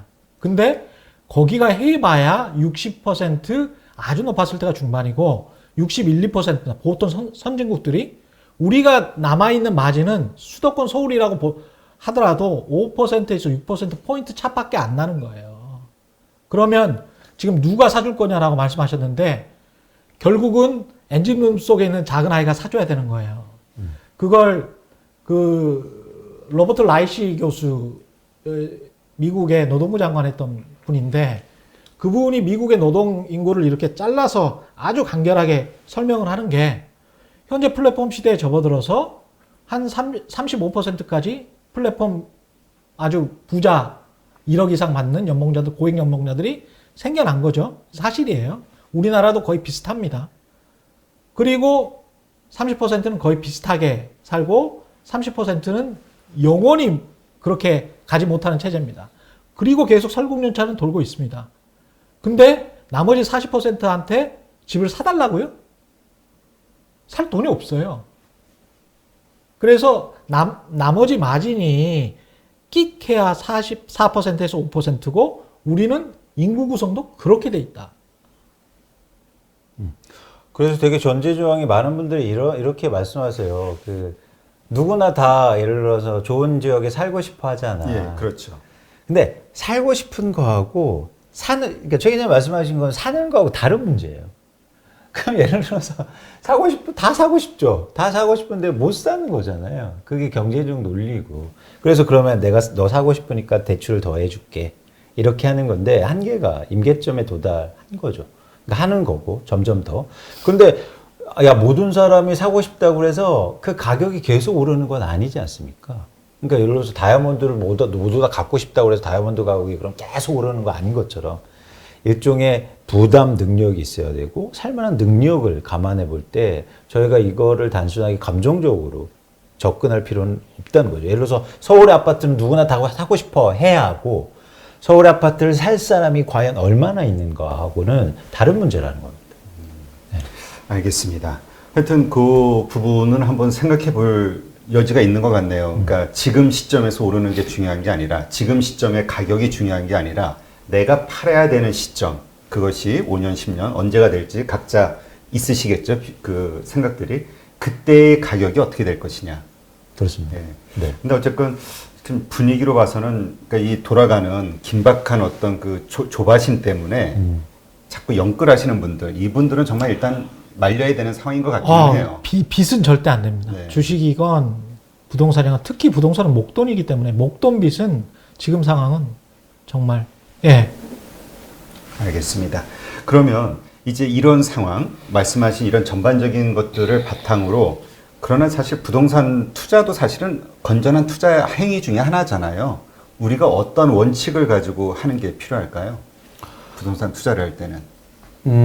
부동산을 볼 때 여러분들이 꼭 전제하셔야 될 게 그동안 굉장히 많이 오르고요. 급등한 상황이죠. 그래서 지금까지 추세를 보면 영원히 오를 것 같고 안 빠질 것 같고 하지만 꼭 말씀드리고 싶은 거는 그 가격에 더 사줄 사람이 사실 한계가 있다면 자산 가격은 하락할 수도 있다는 거죠. 그게 부동산이든 주식이든. 그런 차원에서 지금 가계자산의 부동산 비중이 굉장히 높은 것뿐만 아니라 자산 시장을 그러니까 부동산 시장을 좀 이렇게 상세하게 봐서도 더 줄 사람이 계속 줄고 있다. 그런 차원에서 집값의 변동성이 커질 수 있다는 거고요. 투자 관점이나 내 집 마련을 할 때보다 이 변동성에 대해서 유의하실 필요가 좀 있어 보인다. 그래서 저는 특히 부동산은 규모가 크잖아요. 네. 나의 대부분의 자산이 들어가야 되는데 그런 측면에서 이런 변동성과 자산의 규모를 볼 때는 가장 좋은 투자 방법은 사실은 언제 사느냐가 되게 중요한 겁니다. 그게 이제 두 가지 관점이겠죠. 하나는 나의 부담의 능력. 그러니까 나는 지금 가격 올라도 나 올해 돈 엄청 벌었어. 그럼 사셔도 된다고 전 봐요. 웬일, 언제를 고민할 때 나의 부담 능력에 대한 시기. 두 번째는 그 자산 가격의 변동. 사실 가장 좋을 땐 자산 가격이 빠질 때 사면 좋겠죠. 싸게 사는 게 제일 그렇죠. 최고죠. 근데 역설적으로 보면 과거에 자산 시장은 계속 변동도 하는데 빠질 때는 안 사요. 아주 단기적으로만 보세요. 올해 1분기만 해도요. 서울의 집값이 빠졌어요. 근데 여러분 사셨습니까?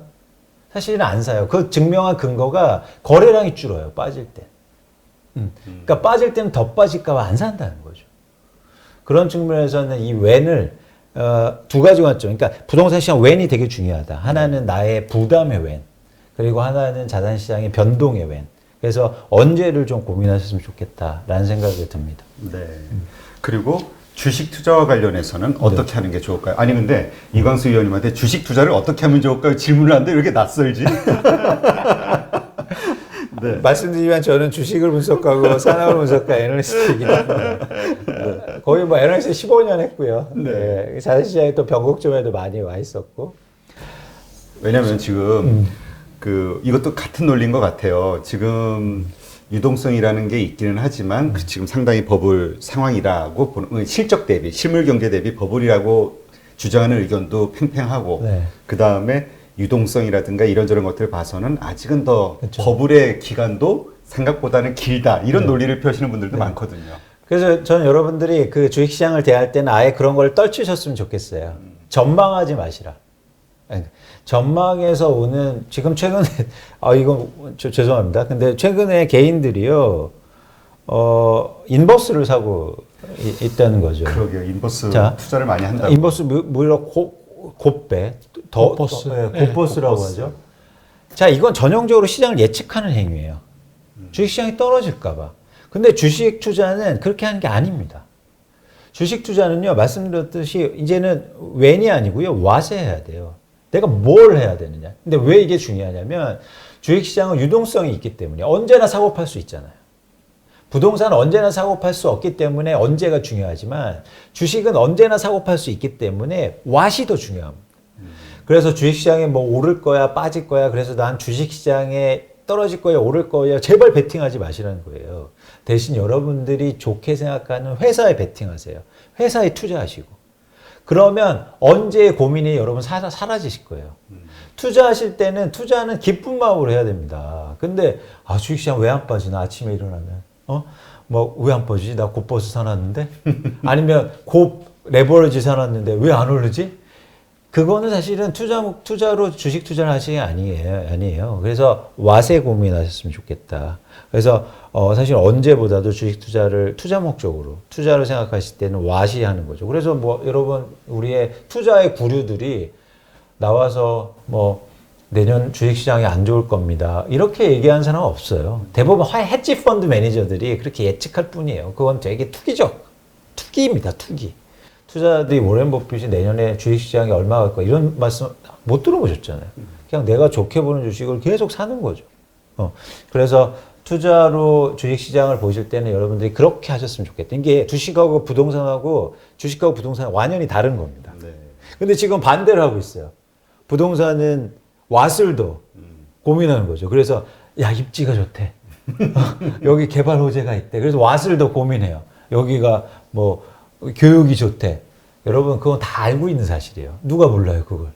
근데 왓에도 주목하고 주식은 내년에 빠질 거래. 내년에 3천 갈 거래.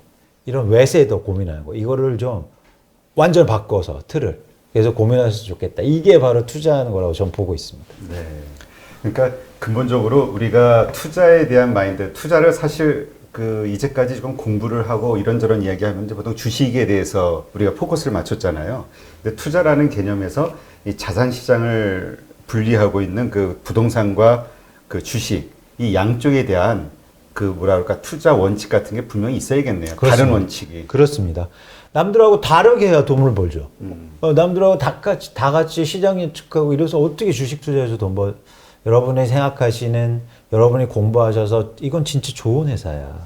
그래서 꾸준하게 매입하고 그러면 떨어지면 오히려 좋은 거예요. 왜냐면 오늘 더 살 수 있으니까. 근데 떨어지면 굉장히 고통스러운 건 그건 투자가 아니라고 저는 보고 있거든요. 네. 근데 아까 말씀하셨듯이 그 지금 우리 전체 시총 그 코스피 시총 가운데서 이제 IT 회사들의 비중이 상당히 높아진 건 사실이잖아요. 그렇습니다. 예. 그게 긍정적이라는 그 메시지라고 이제 말씀을 하셨는데 그로 인해서 앞으로의 시장은 좀 달라질 것이다. 과거와는 달리 순환장이 좀 사라지게 되니까. 네. 그렇게 봤을 때 미국과 같은 장기 투자, 그러니까 우리가 이제까지 과거 얘기들 경험자들 이야기 들어보면 우량주라고 해서 대우조선을 사고 우량주라고 해서 포스코를 샀는데 지금 5분의 1 토막 막 이런 얘기 한단 말이에요. 맞습니다. 마음 놓고 장기 투자할 수 있는 시장이 될 수 있을까요, 한국이? 그런 한국 관점에서는 최 기자님이 훨씬 더 좋은 한국을 사랑하시는 아니, 두 분 다 여쭤볼 거니까. 먼저 답변하세요. 저는 그 한국의 기업들이 한국을 벗어나고 있잖아요. 네. 그래서 그런 관점에서 비교할 필요가 있다는 거죠. A라는 회사가 있는데 이 회사의 비즈니스 모델이 외국에 있는 거예요. 그럼 외국 기업들하고 비교해 보는 거죠. 예를 들어서 쉽게 말하면 삼성전자와 애플을 비교해 보는 겁니다. 그러면 같이 IT 업종에서 물론 그냥 양상은 다를 수 있고 변화 방향은 다르지만 이렇게 비교해 볼 필요가 있어요. 우리 안에서 비교해 볼 필요는 없고. 그래서 한국에서 예를 들어서 글로벌하게 경쟁력 있는 회사들이 분명히 있습니다. 우리나라가 한 회사도 다 내수업, 뭐, 전부 다 내수업종만 하는 건 아니잖아요. 네. 글로벌하게 경쟁력 있는 회사들을 찾을 필요가 있고, 그래서 중요한 건 여러분들이 아주 조금만 더 들어가 보면 매출을 관심 있게 보세요. 여러분 재무제표를 보실 때 매출이 기업마다 제일 먼저 나오고, 투자로 재무제표를 보실 때 매출을 제일 먼저 보셔야 될 이유가 사실 매출이 중요하기 때문입니다. 그래서 매출을 보실 때 단순하게 매출의 성장률이 아니라 그 안에서 글로벌 비중이 몇 프로가 됐고 이 글로벌 비중이 어떻게 증가하느냐 이런 지표를 관심 있게 보시면 아, 이 회사가 한국을 벗어나는 회사면 언제든지 글로벌한 밸류에이션도 받게 될 거고 그리고 성장성이 남다르게 될 거라는 거죠. 근데 예를 들어서 한국에 국한된 비즈니스를 한다면 좀 한계가 있겠죠. 그래서 그렇다면 한국의 주식이 아닌 겁니다. 한국 주식시장. 단지 한국 주식에 상장되어 있는 주식일 뿐이죠. 그래서 그런 관점에서 여러분 회사를 보실 때 틀을 좀 깨고 비교하는 주체도 좀 다르게 보시고 그렇게 보시면 좋겠다는 생각입니다. 저는 두 가지를 말씀드리고 싶은데요. 한국 기업들 뭐 걱정하시는 분들 많은데 예를 들어서 설명을 해드릴게요. 지난번에 마스크 대란 일어났을 때, 그렇죠. 예, 마스크 대란이 일어났을 때 마스크를 생산하는 나라를 살펴보니까 15개국 정도밖에 생산을 하지 않아요. 그래서 미국에서는 생산을 안 하기 때문에 포드같이 이제 애국주의 마케팅을 하는 곳에서 그 공장 컨베이어 벨트, 자동차 생산하는 컨베이어 벨트에서 우리 마스크 생산하겠다고 먼저 손들고 나왔어요. 트럼프 대통령에게. 그 정도로 수급이 딸렸습니다. 근데 전체 70억 개 정도 되는 마스크 생산의 절반 정도를 중국이 했고요. 그 중에 이제 우리가 한 3위 정도 되는 그 굉장히 많은 공장을 가지고 있는 그런 나라였어요. 지금 바이오 시밀러도 비슷합니다. 바이오 시밀러 그냥 복제약 만들어서 위탁 생산, 이게 반도체 위탁 생산이랑 좀 비슷하죠. 네. 사실은 품질을 균일하게 해서 이게 발주를 주는 발주처의 그 마음에 딱 들어야 되잖아요. 그렇죠. 근데 그거를 그렇게 그 품질을 균등하게 해서 발주처의 그 마음을 흡족하게 해줄 수 있는 기업들이, 공장들이 전 세계적으로 많지 않더라. 생각보다 바이오 시밀러라고 해도 그 영업 마진은 그렇게 높지는 않죠, 신약보다. 네. 근데 신약은 10년이나 20년에 한 번씩 나와서 미국이나 영국 같은 데서 대박을 치더라. 그러면 글로벌 밸류체인이 이렇게 돼 있는 상황이죠. 그리고 그걸 축적을 했어요. 그 글로벌 밸류체인에. 근데 이제 지금 또 소부장 한다라고 하는 거잖아요. 소재 부품, 장비 이쪽 한다라고 하는 거. 그것도 사실은 20년 전부터 계속 이야기를 했던 겁니다. 우리가 소부장도. 이렇게 생각을 해보세요. 과거 이제 서울공대 교수님들이 축적의 시간 이야기를 했지만 신기술이라고 하는 거는 모두 구기술에서 나왔어요. 사실은. 지금 우리가 풍력 발전 터빈 이야기하니까 조선소, 조선 만들었던 거 이렇게 가잖아요. 신재생 에너지 이야기하니까 제철소 이렇게 가잖아요. 그러면 뭔가 화학이든 물론 우리가 이제 기초적인 것들, 기초과학은 굉장히 부족하다는 거는 다 아실 테고 그럼에도 불구하고 제조 공정에서 상당히 축적해 놓은 것들은 있다. 그러면 이렇게 질문을 하셔도 될 것 같아요. 베트남이 당장 중국이 될까? 베트남이 당장 한국의 반도체 기술, 지금 반도체 거기 휴대폰 많이 만들고 있지 않습니까? 네. 휴대폰 만들고 있지 않습니까? 그러면 한국처럼 휴대폰을 만들 수 있을까? 한국은 굉장히 경이적인 나라예요. 그런 면에서는. 그리고 축적의 시간이 있었던 나라입니다. 그러면 축적의 시간이 있고 사다리에 상당히 중간에는 가 있는 나라죠. 근데 밑에 친구들이 막 따라온다는 거죠. 특히 중국 같은 친구들이. 근데 그게 제일 처음에 중국이 어떻게 우리한테 다가왔습니까? 시장으로 다가왔죠. 앞으로 인도네시아, 인디아 한 2050년경에 전 세계 GDP에 아마도 10위 안에 들 거라고 보여지는 그런 나라들. 인도네시아, 인디아가 이제 치고 오겠죠. 인구도 그렇고 자원도 그렇고. 그런데 거기에 그런 어떤 중간, 중상위 이상의 제조업이 있습니까? 그거를 이렇게 차근차근히 우리가 일본처럼 독일처럼 제조업 강국으로 뻗어나가면서 사실 어떻게 보면 거기에 기회가 있는 거고 전혀 낙담할 어떤 과거는 아니라는 거죠. 우리가 과거의 실적을 보면. 그리고 그 과거의 실적이 축적의 시간으로 남아있기 때문에 너무 낙담만 하실 필요는 없다. 그걸 통해서 또 분명히 신기술이 나오고 있고 나온다. 예.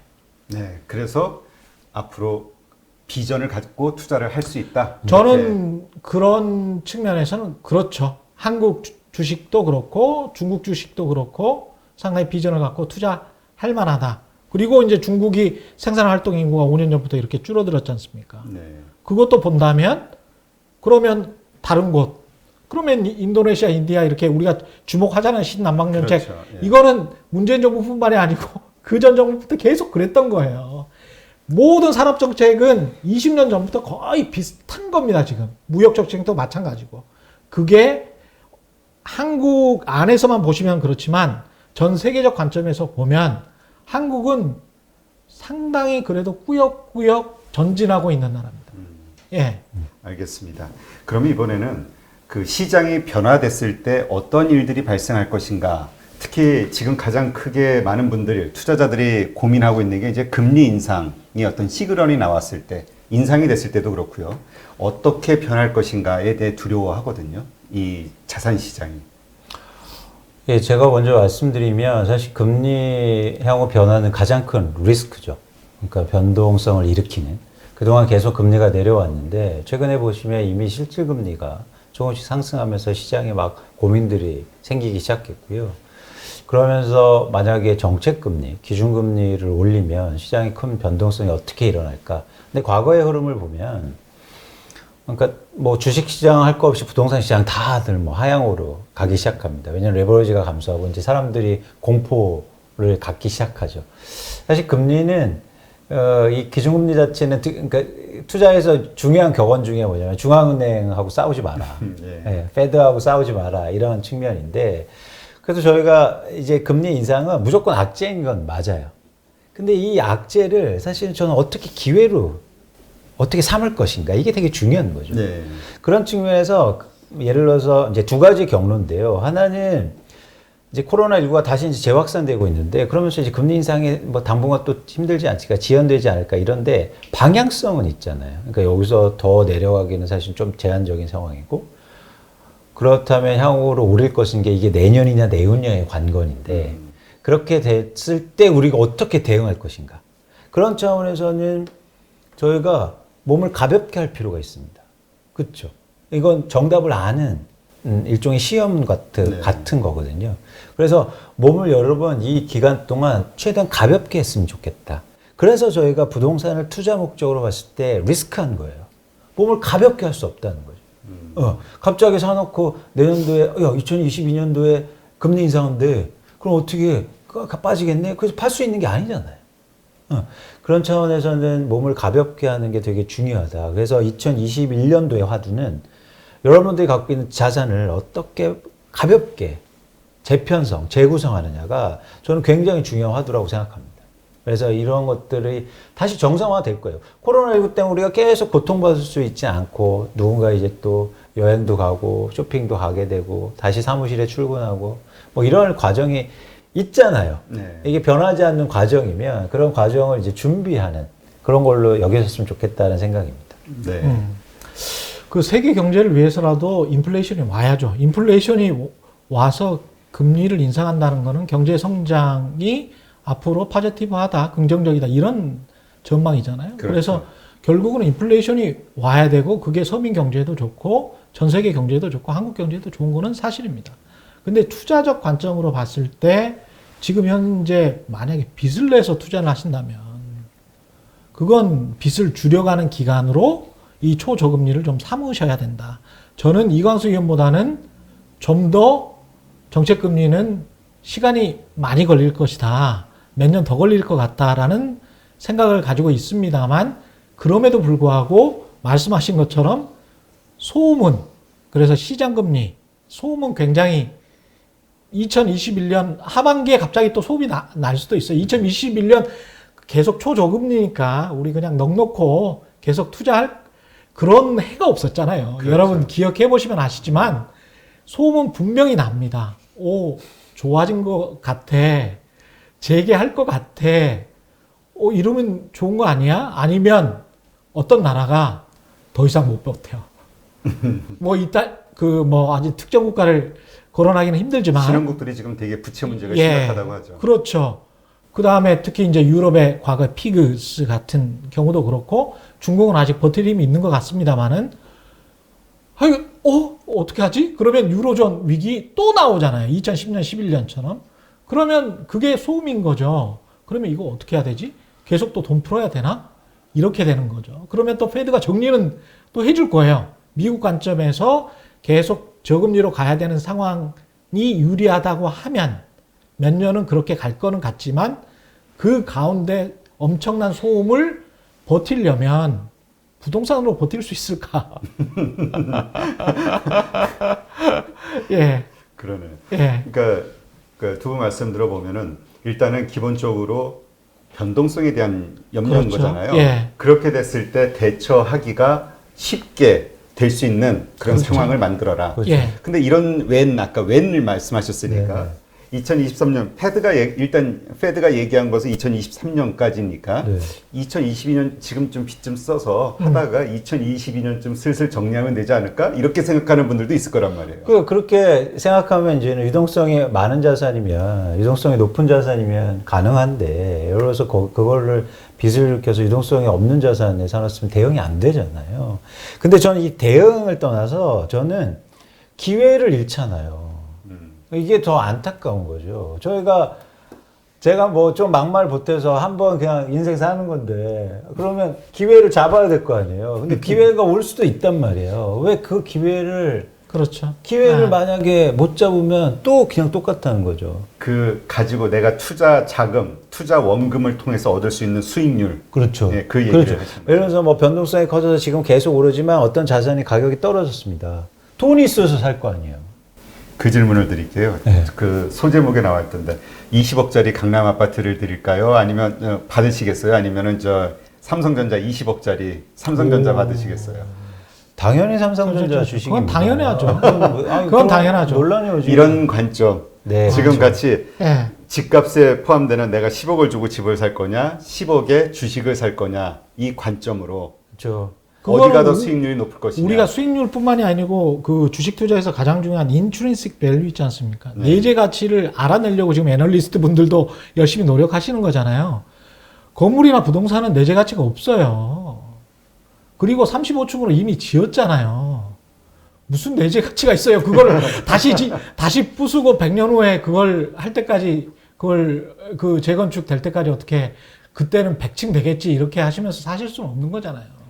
제가 네. 재미있는 걸 조사해 봤는데요. 서울의 땅값을 한번 비교해 봤어요. 땅. 네. 그러니까 예를 들어서 강남에 아파트가 20층짜리 있으면 한 세대당 땅이 뭐 두세 평 있겠죠. 그러면 그게 20억짜리이기 때문에 한 평당 10억인 겁니다. 그렇죠. 명동의 땅값은 1억이에요. 가장 비쌌을 때가 1억 뭐 5천 이렇게 갔겠죠. 그리고 서울에 예를 들어서 지금 경복궁 근처의 땅들은 평당 3,500만 원밖에 안 내요. 여러분이 생각하시기에 그 가치라는 게 이게 어느 때는요 기준이 확 달라질 수 있다는 거예요. 가치는 흔들릴 수 있으니까. 그래서 항상 저희가 보는 건 그 가격의 흐름이라는 겁니다. 그 가격이 그리고 어떻게 만들어져 있고. 그래서 저희가 이 가치, 가격에 대해서는 진지한 고민이 또 투자로 볼 때는 꼭 필요한 거죠. 네. 그러니까 사실 뭐 이 건물은 우리가 보통 뭐라 그러죠? 감가상각 들어가잖아요. 보통 그렇죠. 기업의 입장에서 보면 그렇죠. 공장 건물 네, 같은 것들 그렇습니다. 보면 그렇습니다. 그러니까 이제 그런 관점에서 보면은 내재 가치는 갈수록 시간이 지날수록 합리적으로 생각하면 이제 사실 떨어져야 된다. 그렇죠. 이렇게 네. 보시는 거죠. 예. 그리고 그러한 것들이 통용될 수 있는 합리적인 세상이 오게 될 것이다. 이렇게 이해를 하면 되겠네요. 그렇죠. 네, 그렇습니다. 그러면 이번에는 오늘 두 분이 나오신다고. 근데 여기서 말씀드리고 싶은 게 네. 합리적이라고 하니까 굉장히 이상적으로 들리는데요. 예. 사실 그렇지 않다는 거예요. 현실적 시장 세상이죠. 논리적으로. 그렇죠. 현실적이다. 현실적. 그렇습니다. 예, 그게 현실이다. 맞습니다. 아, 네. 이게 왜 맞습니다. 합리적이 이상적이 됐을까요? 원래 이 합리적인 생각이나 합리적인 말과 네. 행동이 통하는 세상이 돼야 되는데. 네. 그럼 이번에는 오늘 두 분이 나온다고 이렇게 딱 미리 공지했더니 그 구독자들 가운데서 이제 질문을 주신 분이 있어요. 좀 질문을 드릴게요. 먼저 이광수 위원님께. 미국, 일본, 유럽하고 비교했을 때 보유세나 양도세를 GDP 대비해서 우리가 높은지 낮은지 좀 비교해 주세요. 이런 질문이 있거든요. 뭐 왜냐면 언론마다 세금이 높다, 적다, 뭐 말들이 많으니까 네. 아마 질문하신 것 같아요. 보유세 같은 경우에 이제 내년부터 좀 의미 있는 변화가 일어나는데요. 내년 이후 6월 1일 이후 기준으로 말씀드리면 한국의 보유세 같은 경우에 다주택자는 외국의 이런 선진국보다 훨씬 더 강화됩니다. 그래서 쉽게 말하면 30% 정도 더 내신다고 보시면 돼요. 아, 미국, 일본, 유럽이나 이런 그렇죠. 데보다 다주택자인 경우. 다주택자. 그 대신 1주택자는요, 50% 덜 내요. 그래도. 그래서 그렇게 이제는 접근하시면 좋을 것 같고, 양도세도 마찬가지예요. 우리나라가 지금 1주택자가 10년 동안 보유하고 있으면 양도세를 거의 내지 않아요. 근데 외국 같은 경우에도 1주택자 같은 경우에 양도세를 거의 내지 않거든요. 그런 경우에. 그러니까 사실은 유사하다고 봐야 되죠. 근데 만약에 다주택자, 뭐 2주택자, 3주택자인 경우에 양도세가 과중하게 높아서 2주택자하고 미국의 샌프란시스코의 1주택자하고 비교하면 안 되죠. 그래서 그런 관점에서 한국이 이런 부동산 지형의 독특한 이런 세제가 있다. 근데 여기서 꼭 한 가지 말씀드릴 게 내년부터 다주택자가 강화된다는 얘기잖아요. 그럼 이제 부담을 느끼게 되겠죠. 그래서 지금 언론들이나 많은 분들이 다주택자 기준으로 말씀하시는 거예요. 뭐 다주택자가 200만 원 내다가 뭐 2, 3년 후에 1200만 원 되고 1500만 원 이렇게 증가한다. 근데 그렇게 되려면 미국의 다주택자하고 비교해야겠죠. 근데 미국의 다주택자는 주로 기업들이 다주택자들인데 세금을 엄청나게 냅니다.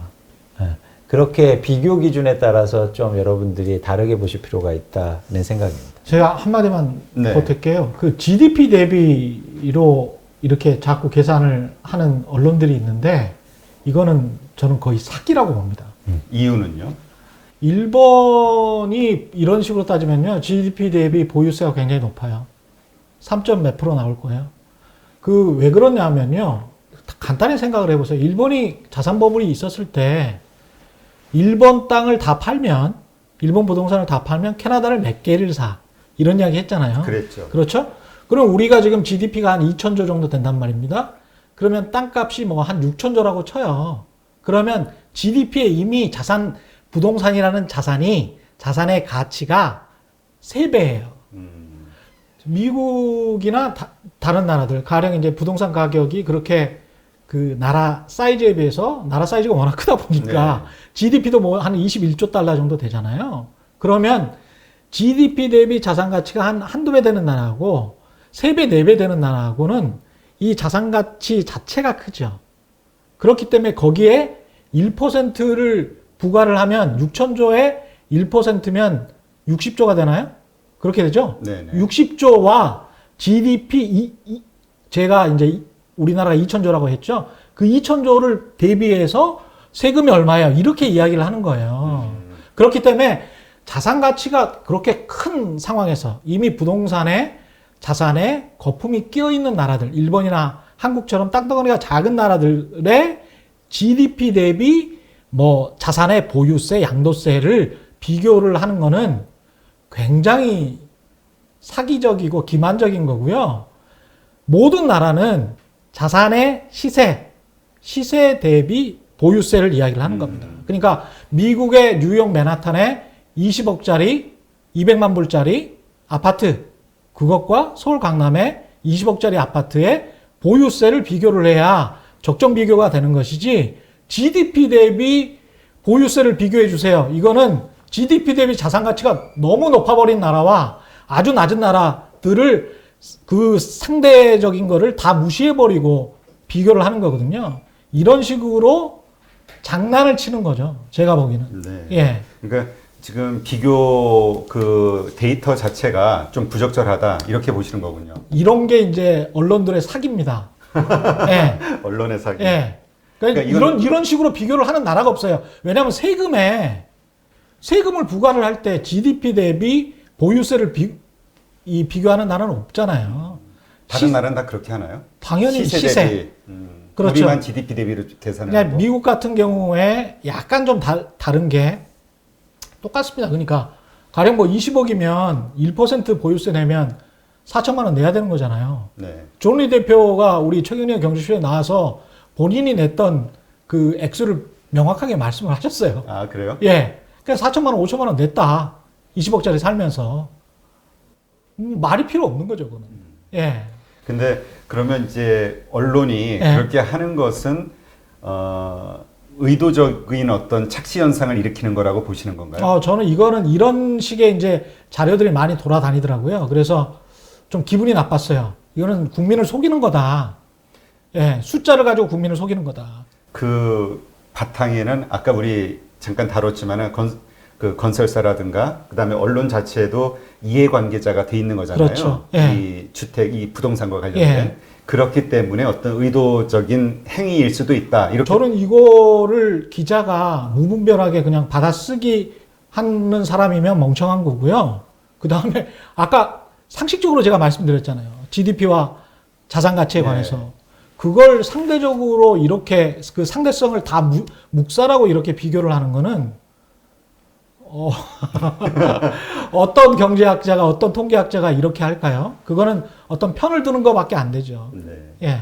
알겠습니다. 자, 그럼 이번에 다시 그 2020년에 그 서울 입주 물량이 4만 채고 21년도는 2만 채다. 22년도는 서울 입주 물량이 9천 채.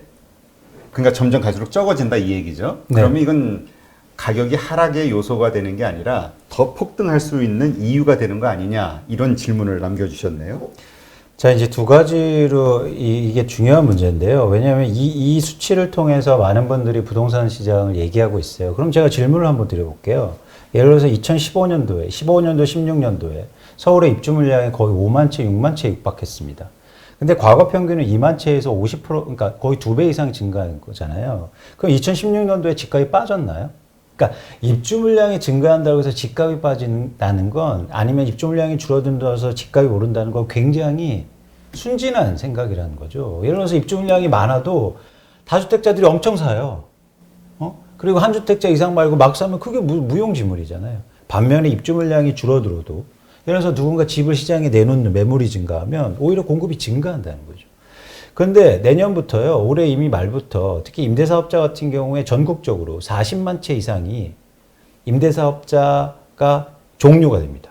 등록이 안 되고. 그러니까 그동안 임대사업자가 지금 어떤 상황이냐면요, 10채를 갖고 있으면 누가 개인적으로 10채를 갖고 있으면 보유세를 5천만 원 내야 돼요. 근데 지금 빵원입니다. 아, 임대사업자 등록을 하면 예. 근데 앞으로 이 임대사가 없어져요. 그래서 이 사람들이 이제 몇 천만 원씩 내야 돼요. 그럼 시장에 매물이 증가하겠죠. 이거는 전국에서 그냥 40만 채가 공급되는 효과예요.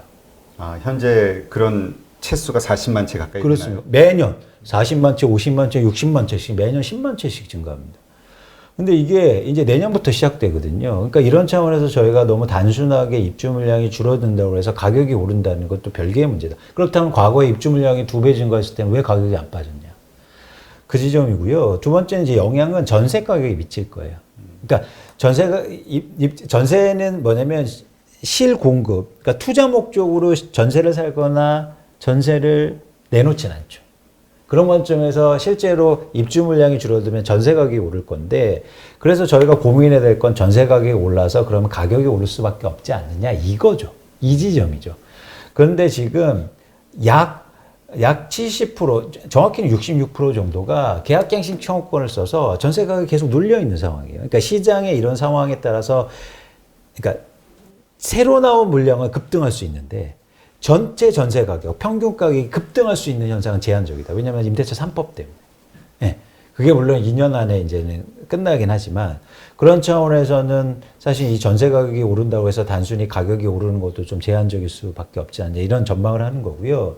중요한 건 뭐냐면, 자, 우리가 2020년까지 사는 건, 22년까지 사는 건 아니잖아요. 네. 그래서 2023년, 정확히는 2023년부터 분양이, 3기 신도시 분양이 대규모로 시작되기 시작하고, 그러면 2025년부터 이제 점차적으로 입주 물량이 증가하기 시작하는데, 이런 물량을 해보면 거의 40만 채 이상의 공공을 통해서만 분양이 증가합니다. 그러면 이렇게 주장하시는 분들이 나중에 2025년도에 입주 물량이 폭등하는데, 그러면 집값 이런 얘기 안 하잖아요. 아니, 제가 대표님한테 뭐라고 하는 게 아니에요. 제가 뭐라고 하는 게 번갈아가면서 저를 미안하게 자꾸 만들지. 그러니까 우리가 좀 합리적으로, 합리적으로 이러면 안 되겠다. 그러니까 뭐냐면 현실적으로 생각해요. 아니, 저희가 1, 2년 오늘만 사는 거 아니지 않습니까? 네. 내일을 사야 되고, 집을 사면 좀 장기적으로 바라봐야 되는데, 그런 관점에서 검증도 안 됐고, 그리고 향후에 또 다른 양상이 또 연출된다는 게, 다른 시장이 또 나온다는 걸 여러분들이 꼭 아셔야 된다는 거죠. 알겠습니다. 아마 이게 대답이 되셨을 것 같고요. 지금 이제 아까 이야기하셨듯이, 그럼 이제 만약에 그 이야기하시는 대로 이런저런 요인들로 인해서 부동산 가격이 하락으로 반전이 됐을 때, 그게 우리가 소위 폭락이라고 얘기하는 어떤 그런 급락 상황, 큰 폭의 조정이 있을 것이냐, 혹은 점진적인 하락으로 갈 것이냐, 어떻게 생각하시는지 질문이 또 올라왔어요. 저는 이 자산시장의 가격 변동은 그동안 오른 거를 보시면 거기에서 똑같은 양상이 나오거든요. 아, 그럼 거의 폭락 수준의. 그러니까 예를 들어서 이런 거죠. 그럴 가능성이 있다는 거죠. 그러니까 뭐 100% 이러고 그냥 저도 리스크가 있는데, 어쨌든 예를 들어서 이런 거죠. 그러니까 10억이 20억이 됐습니다. 그러니까 100% 오른 거죠. 네. 근데 10억이 되면 50% 빠진 거거든요. 그렇죠? 네. 그런데 충격은 똑같잖아요. 근데 사람들은 이렇게 얘기할 거예요. 자, 100% 올랐다가 50% 빠졌잖아. 덜 빠진 거야. 그런데 가격으로 느끼는 충격은 사실은 엄청 클 수도 있다는 겁니다. 예를 들어서 서울의 집값이 평균적으로 5억에서 최근에 10억까지 올라갔는데요. 그러면 10억에서 조금 10%만 빠져도 1억이지 않습니까? 충격이 크다는 거죠. 그래서 저는 상승률, 하락률은 사실은 제한적일 수 있는데, 거기서 오는 절대 가격의 충격은 좀 클 수가 있다. 그래서 이런 것들을 좀 감내하셔야, 그러니까 이런 것들에 대해서 고민이 좀 필요하다는 겁니다. 올라갈 때 10%와 떨어질 때 10%가 완전히 다르죠. 틀리니까. 완전히 다르죠. 그리고 또 중요한 건 뭐냐면, 올라갈 때는 레버리지 효과라고 그래서 그 내 돈을 빚을 많이 일으켜 샀으면 수익이 커 보이지만, 사실 떨어질 때는 무슨 일이 뭐냐면 빚은 안 깎아주잖아요. 은행에서 집값 떨어졌다고 해서, 저 고객님, 안 되시니까 제가 빚도 깎아드리겠어요. 절대 안 그렇습니다. 제가 사실 가장 여러분들이 경각심 있게 들어야 될 게 뭐냐면, 왜 해 쨍쨍 찌는 날 우산 빌려줬다가 비 오는 날 우산 뺐지 않습니까? 그런 과정처럼 사실은 빚은 절대 안 깎아준다는 거예요. 그래서 이 떨어지는 게 전부 다 내 자산이 마이너스예요. 내 순자산. 그러니까 하여튼 아까 말씀하셨듯이 이러한 리스크에 대비하는 것은 일단 첫 번째는 빚을 확 줄여놓는 거라고 볼 수 있겠네요. 그렇습니다. 네. 지금 사실 올해 이 코로나 사태 이후로 보통 주린이라고 표현을 하잖아요. 그러니까 투자의 초보인 분들, 이런 개인들이 많이 시장에 들어왔는데, 이런 분들에게 이제 투자와 관련해서 투자자로 수익률을 높이는 어떤 성공적인 투자를 할 수 있도록 도움이 될 수 있는 조언을 한마디씩 해주시는 걸로 마무리를 하겠습니다. 저는 꼭 본인의 판단하에 본인이 좀 공부를 하시고, 제발 옆에서 공공제약이 이번에 바이오 같이 좋아 이런 거 있지 않습니까? 그리고 뭐 성장률이 100%야. 실제로 성장률이 100%일 거예요. 그런데 모든 기업의 성장 곡선을 보면 초기에 100억, 200억 했던 기업들이 뭐 1000억까지는 뭐 무섭게 달려갑니다.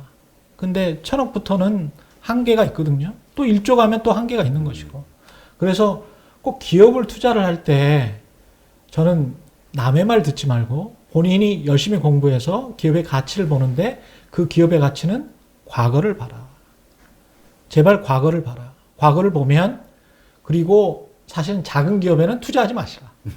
주식 어린이 분들은 그래도 매출액이 수천억 정도는 되고 시가총액도 뭐 1, 2조 이상은 되는 그런 기업들을 중에서 좀 골라보시는 게 제발 그 중소형주 보면서 어떤 테마에 휩쓸리면서 그러시다가 돈만 날린다.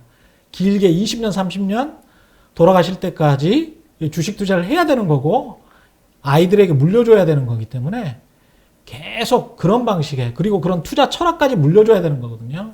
그래서 그런 방식의 투자를 권해드립니다. 예. 네. 저는 이제 말씀드린 것처럼 그 투자로 보면 자산 성격에 대해서 여러분이 뭐에 더 관심 가지셔야 하는지 그런 구분이 좀 되거든요. 그러니까 그 판단 구분은 그 자산의 속성에서 나옵니다. 우리가 만드는 게 아니고요. 그러니까 내가 돈이 많다고 해서 그 속성이 달라지진 않아요. 내가 주린이라고 해서 그 속성이 달라지지 않는단 말이죠. 그 기본적인 속성이라는 게 오늘 이제는 저희가 말씀드리고 싶은 건 부동산과 주식의 속성인데 가장 극명하게 저희가 얘기하는 속성은 부동산의 유동성이 떨어진다. 반면에 주식은 유동성이 크다.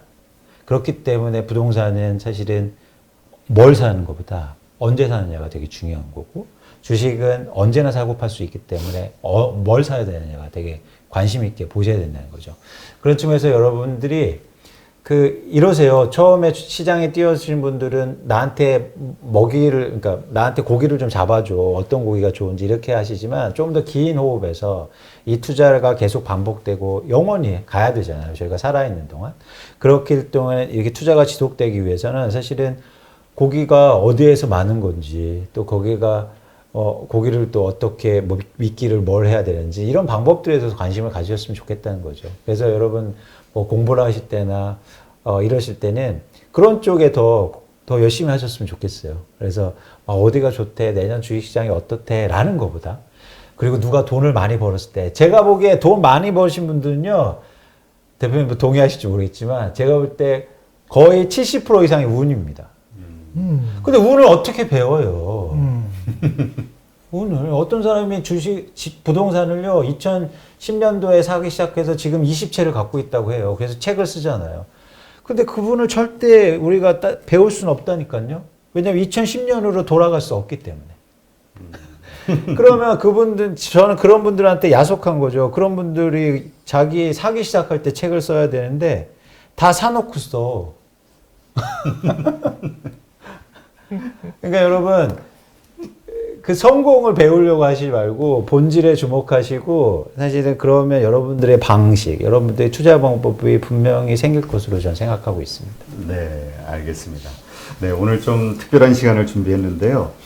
최경희 경제쇼 저널리스트로 실력을 인정받고 계시고 또 미래에셋대우에서 또 애널리스트로 인정받고 계시는 이광수 위원과 함께 여러 가지 지금 현재 경제 전반에 대한 이슈들을 이렇게 주식과 부동산이라는 큰 테마로 나눠서 좀 곳곳을 좀 점검을 해봤는데 또 다른 분들하고는 좀 다른 인사이트를 충분히 느끼지 않았나 하는 생각이 듭니다. 네, 오늘 이렇게 좋은 시간 함께 해주신 최경영 기자님과 우리 이광수 위원님께 감사드립니다. 고맙습니다. 감사합니다.